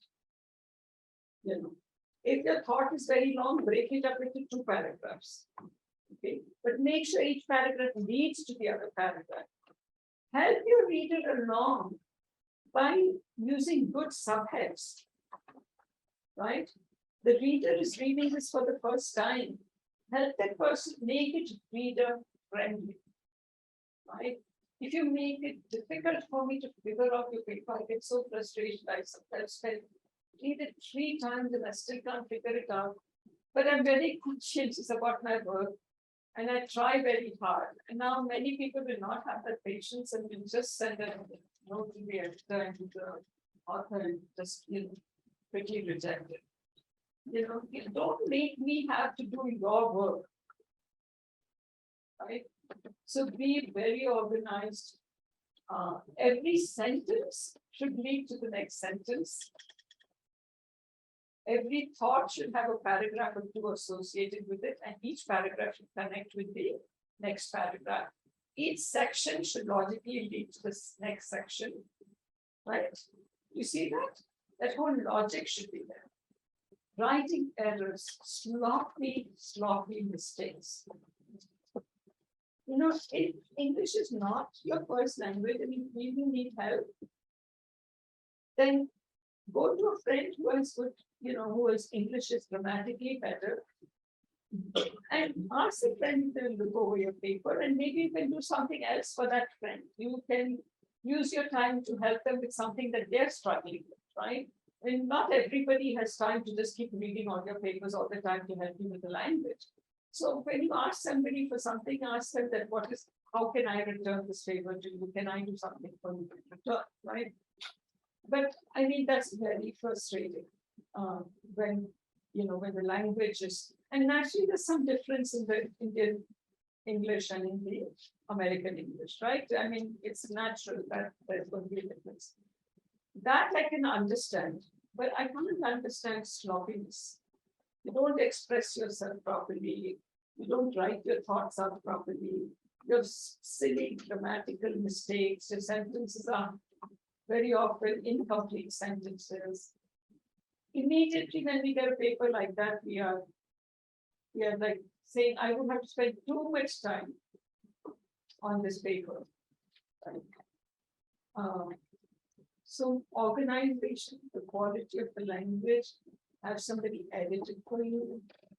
Read a few journal articles similar to your topic and see how they express things, right? Try to do that, work hard at it. This is hard work. You know, it's not easy.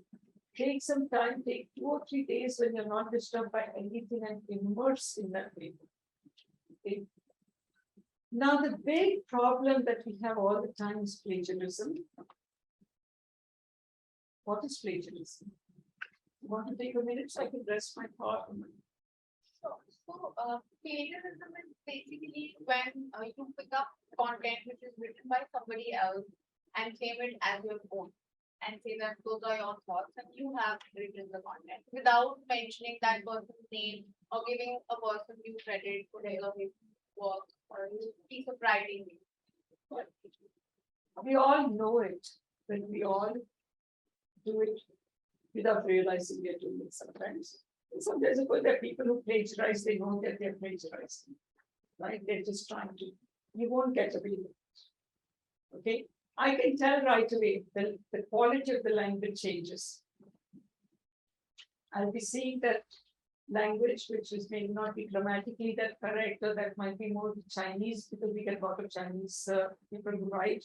I can see that, I can figure out, oh, this is a Chinese person writing because they drop the articles. Say each one, you know, if your language doesn't have articles, then you tend to drop it even in English, right?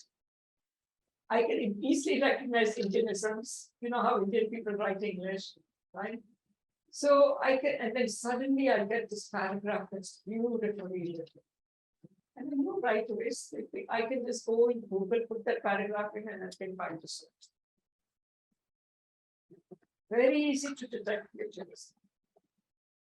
Don't ever do it, it's wrong. Somebody else took maybe a whole day to write that one paragraph, and you're just taking their word.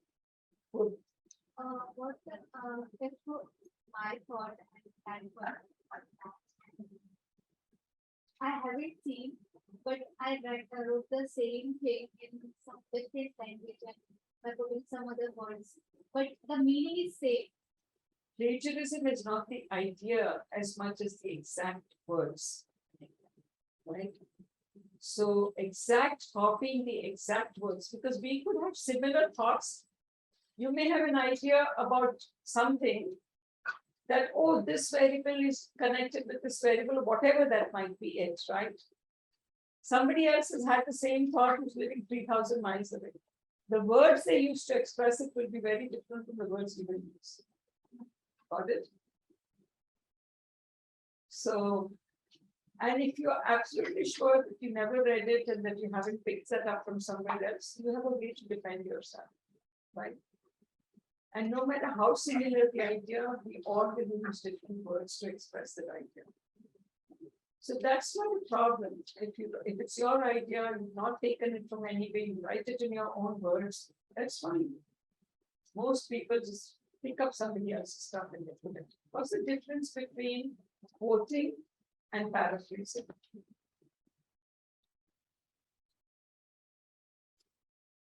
Yeah. Quoting is like we are putting the same thing, and paraphrasing is like that we have taken that thing and we change it according to ourselves, like, and then put. Right. So it's perfectly legitimate to quote and to paraphrase. When you quote, you're going to put it in quotation marks. All of you know that, right? So if you quote somebody's stuff, you use quotation marks because that's not how you express it. So you would say, let's assume that Maheshwari Madam has published something. Maheshwari 2021, right, indicates that,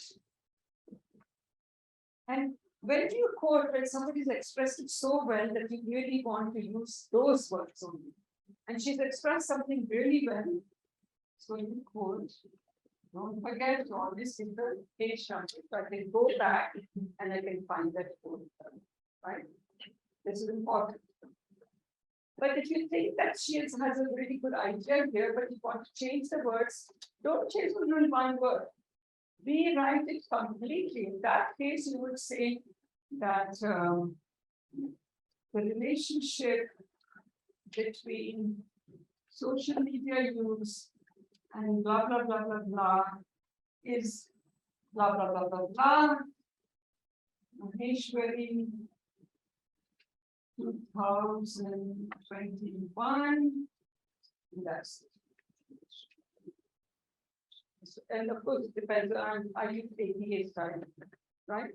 They should be very different when you use your own words from this. If you change this one word and don't put it in quotes, that's not okay. Right? That is more common. I find this very often. Right? Because maybe you're unable to change it enough that I can see that it's really somebody else's writing. When you paraphrase, change it a lot, but still give the credit for that idea. Maybe this is study and Maheshwari found blah, blah, blah, blah, blah. This, put it in your own words. Okay, names of the variables may not be the same because you have to name those variables. Change it enough. And you're going to paraphrase it. Changing one word or two words is not okay. rewrite the idea in your own words. That's the difference. Always give credit. One of the things I find is that in very often they will give that credit in the first line, and then they'll continue writing the ideas from that particular article, and there'll be no more quote or no more indication that all of this is actually from Maheshwari. So what do? You say Maheshwari continues, blah, blah, blah, blah, blah. You know, her study continues, blah, blah, blah, blah. Right? Figure out some way of not repeating her name, but indicating for the paragraph that all of this is from her article. Okay, that just one quote in the big, one site in the beginning doesn't do it, because this is the whole thing over here is from her article, written in your own words. Use language in a way it's clear that this is what you taken from her. Right? So this is really, really important. You know, make sure that you don't do this. Now, what happens, and you know, I have to tell you this, that I try to explain to my colleagues, one of the biggest problems we used to have before other students started coming to the US is to get other students from China and some of the Eastern countries. I'm talking about 30 years ago or something. And language is always a problem. So they would get class papers and all that. We would see a lot of this kind of only one or two words changed, no credit given. Because they did not even have the concept of plagiarism. Right? They were not doing it because consciously they wanted to plagiarize. And when you go back, one of the biggest things about traditional societies, if you go to indigenous communities and others, is the concept of ownership did not exist. And this is mine and this is yours. We lived as a community. That forest in which you live was everybody's forest. Everybody could go and harvest fruit from the tree. Everybody could pull off the bark and make a hut, right? This is my land or this is my tree. There was no concept of ownership. And that idea went back. You know, communist countries, there's no concept of ownership. You don't own, right? It's everything is owned by everybody's the concept. Not practiced quite that way, but the concept is that. And suddenly the student comes to another place where every little thing is, oh, this is mine. I paid 50 cents for this bottle. You go buy your own bottle. And suddenly you have to say, oh, there's all of this ownership thing here. So I'm not trying to excuse it, but what I'm trying to say is see how culture and the way all of these things influence. And suddenly we have this Western standard, which is a good standard. I'm not saying it's not good. But you know, I tell my colleagues that you've got to put it in context. You have to give them more training. You know, we're suddenly expecting them to be the militant. Don't expect that.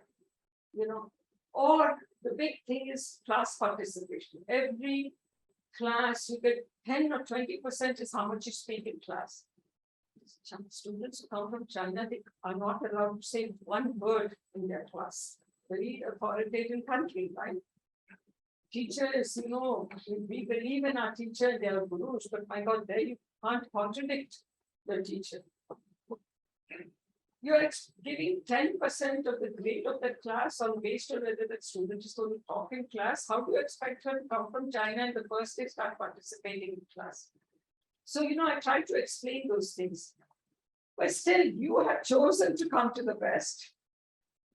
And you have to learn what it takes to succeed in the West.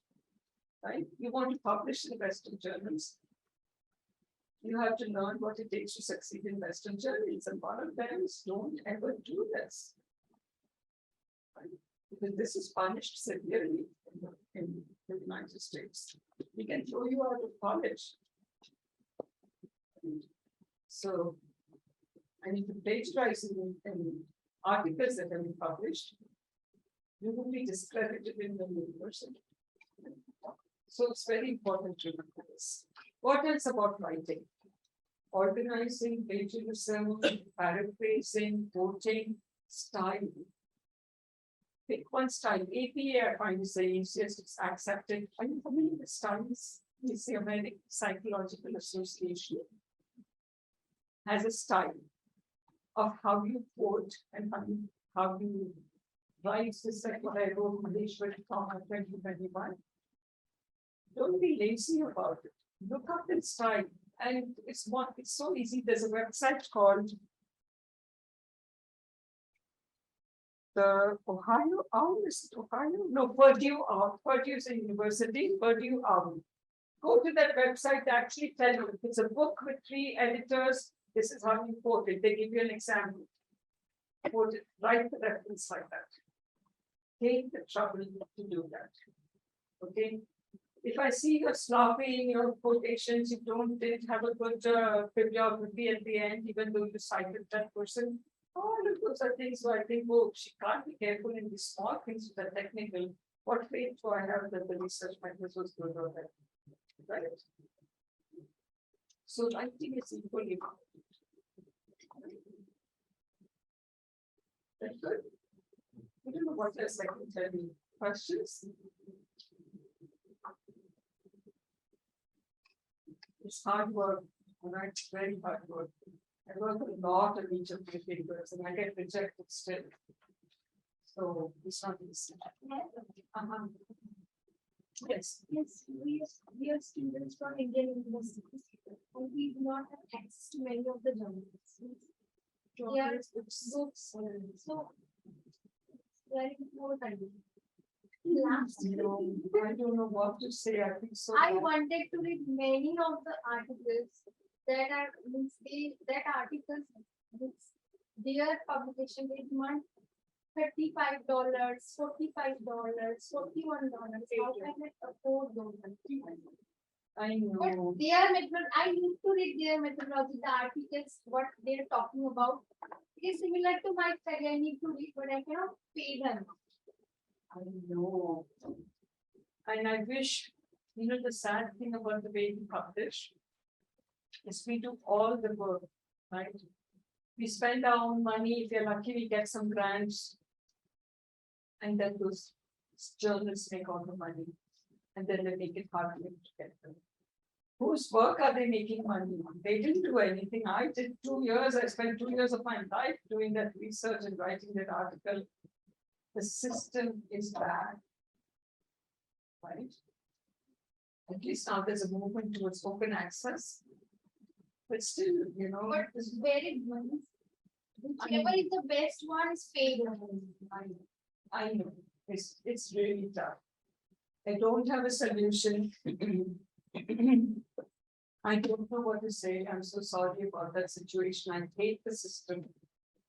Because it's taking advantage of my work too. Some publishers making the money when I've spent 2 or 3 years of my work and my money to do that research.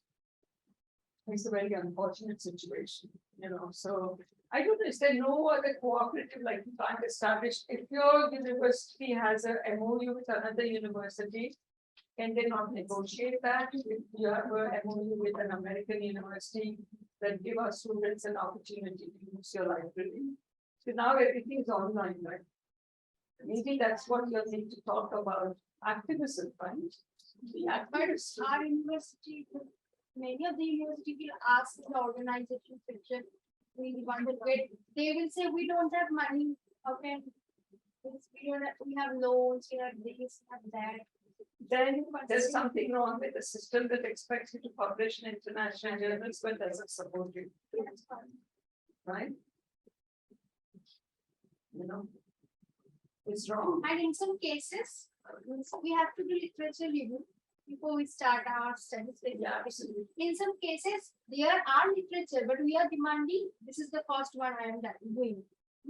I did not read anything on that, but it is there.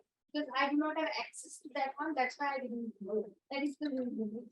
It is a lack of Yeah, so if the Indian system is expecting you, the educational system is expecting you to publish in international journals, is the obligation of the system to provide you all with those journals, right? And so systems are difficult to change. And, you know, I don't know what to say. I think terribly sorry about it. But, you know, this is how it is. You know, it's an unfair world. That's just how it is. The world is not fair. There are people who are making a lot of money. And there are others who are struggling to be able to make it in the general market. Right? So talk to, I mean, I don't know, I would talk to higher ups, and you know, the thing is you start slowly. If you want to make change, it takes a long time. You may not see the change happening in your lifetime, but some future student will get it, right? Start activism right now. Start talking to the universities and say that, don't you have some kind of understanding with some foreign university where they at least let us use their library electronically? They can say, okay, limit to 10 articles or 15 articles that the person can get, but at least you get, then you go through and you get 15 articles that you most want, right?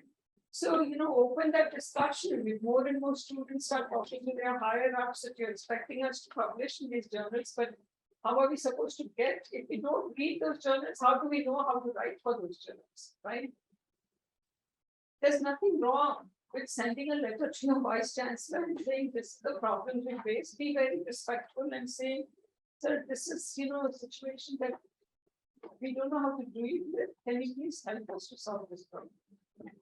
Maybe petition among students in a very, very professional manner and say, let's go and talk to the vice chancellor about this problem. You have to change the system. You know, every way we have to change the system of discrimination, which is never, you know, which is a long-term project, right? To change the system of power that doesn't understand the problems of people like you and me. You do it in a professional way and you say that this is the problem we have. You're expecting us to, the system expects us to publish and we don't have access to those journals. I'm not reading those articles, how do I know how to write those articles? So the problem begins right there. I mean, as a PhD scholar, you should be having access to this stuff. Right? If you're expected to publish in those. Yeah. So I'm really sorry about that, but I don't have an answer for you. Any last thoughts? Yes. Ma'am, do you have a tool that you can suggest where you can map call for papers? So there are certain journals which have special issues which you might not know about, but when they are relevant to our study. You know, one of the things you can do is many journals send you, I don't know how I signed up for it, but journals that are in my field, I sign up for them to, as soon as a new issue is published, they send me the article, not the articles, but the contents page. So there is some way you can get the context pages of certain journals. Every time a new issue comes out, they send you that. So if there's a special edition, it will come out and it will have that list. Call for papers in the sense, so Taylor and Francis has a dedicated page for authors to track all call for papers for the next, say, for the next quarter, for the next 6 months, so that you can submit your paper for that particular issue that they might be coming up with. But that's not the same case with all journals. Oh, so you're saying if there's a special issue, how do I know ahead of Yes, time? or other call for papers also in journals. Yeah. So we try very hard to now with the internet and everything, we try very hard to send it to people we know. Like if I'm on the editorial board of a journal and it's a special issue on Indian journalism, let's say, I will send it now that I know, you know, at least the people here in DME, I will send it to them, hoping that they will send it to many other people, right? So, but, and I can tell you one thing that, you know, I mean, the editor of one of the journals that I'm a reviewer for, I'm actually this editorial, I don't know what my position is, it's unimportant, but he wrote to me about 3 months ago and he said, Jyotika, you know, we really want to publish papers by scholars from the global south, but most of them are just rejects because of all the reasons that I just told you, right? What can we do? So I wrote a long note back to him that the students don't get the kind of support they need, first of all. They don't get the full coursework that you should get. I mean, our students take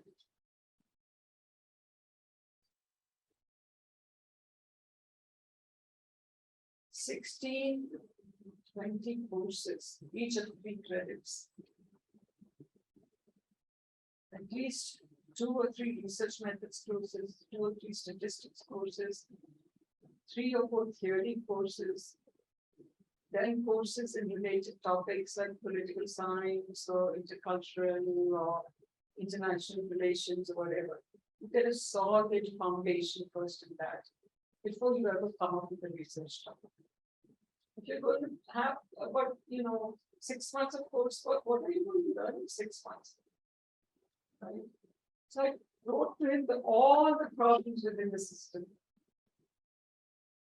The reason I'm sharing this with you is the editors are aware of it, and now there's a much greater discussion in the American circles on how can we have diversity on the board, first of all, so that it's not all white males, and that we have people from all different parts of the world who are on the editorial board, so that they can promote things in the rest of the world, and they can explain that these are things, that these are articles that are worth including in, and that maybe those scholars need a little bit more support. So we have talked about, should we assign mentors, like if the editor reads a journal article that you sent, for example, and sees potential in it, but sees that the writing needs a little help or whatever. So we've discussed ideas like, should we have a mentor who works in the same area as you? Let's assume I work in it. Will I be willing to take time to mentor you a little bit on how to improve the paper? So we've discussed lots and lots of ideas. So at least thinking is very much there in America. So what I'm trying to tell you is that we're becoming their editors are becoming, or I would say American editors are becoming more aware of the fact that they do need to publish from people from around the world. And they are looking at how we can get the scholars to improve the quality of the paper that we send it, And that awareness has increased a lot. I get these discussions in conferences and in other places. And maybe what I can do when I go back is just not many big steps, but I can talk to the leadership of like AGMC and a few others and say, why don't we do things where we many conferences have started having ambassadors, right? INCR has an ambassador in India and some other. Maybe journals need to have ambassadors, right? And those ambassadors might become good ways in which to distribute information to the Indian scholarly community about special issues, for example. So we have, many people are conscious. I'm trying to tell you, they're trying to do good. They're not, all scholars, if you're the editor of journal, you want your journal to have good diversity. So conferences have started at, but I don't know whether the ambassadors take the trouble to inform people around here. So in the 2 or 3 conferences where I'm very active and 2 or 3 journals where I'm very active, I will send these ideas to them, that why don't you have ambassadors, each journal have an ambassador, a really good ambassador who's interested in other people and not just in themselves, and see if they can send it to their network, and maybe that network can send it to a greater network when there are special issues or when there are special conferences or things like that. So I'll do what I can, okay?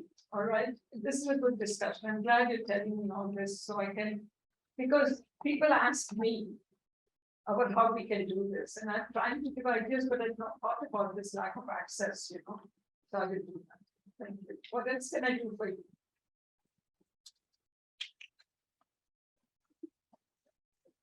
Have a great group. I love meeting all of you. And I wish you the best. Don't waste your young mind. Don't get to my age and say, oh gosh, I wish I had done this, or I wish I'd done that. When you get to my age, you should say, I did everything I possibly could. I used my time there. I did good for society. And then I advanced knowledge in the community. Right? So thank you for listening to me. Thank you, ma'am. Thank you. If I bored you in any way, or I told you things that you already knew, pardon me for that. But good luck, and I'm hoping that the students who said they will work with me on the project will still be willing to work, and I didn't frighten you away. It's hard work, okay? Nothing in life comes easily. Someday when I'll have time, I'll tell you what it took me to become successful in the United States. Lot of hard work. Right? Nothing falls easily on the lap of immigrants. So, if you're not willing to hard work, don't associate with. To work hard, don't associate with me. I don't have time for people who don't want to work hard or who don't want to use their brains. Because all of you have brains. Okay. So I don't have time for people who are just going to say, "Arey, this is too difficult. Arey, you can like father don't see a video." I don't have time for such people. I'm being very honest with you. Okay. If you want to work with me, I am very, very demanding as a taskmaster. First of my own self and then of you. Right. So I won't sit in a nice cushiony chair and say,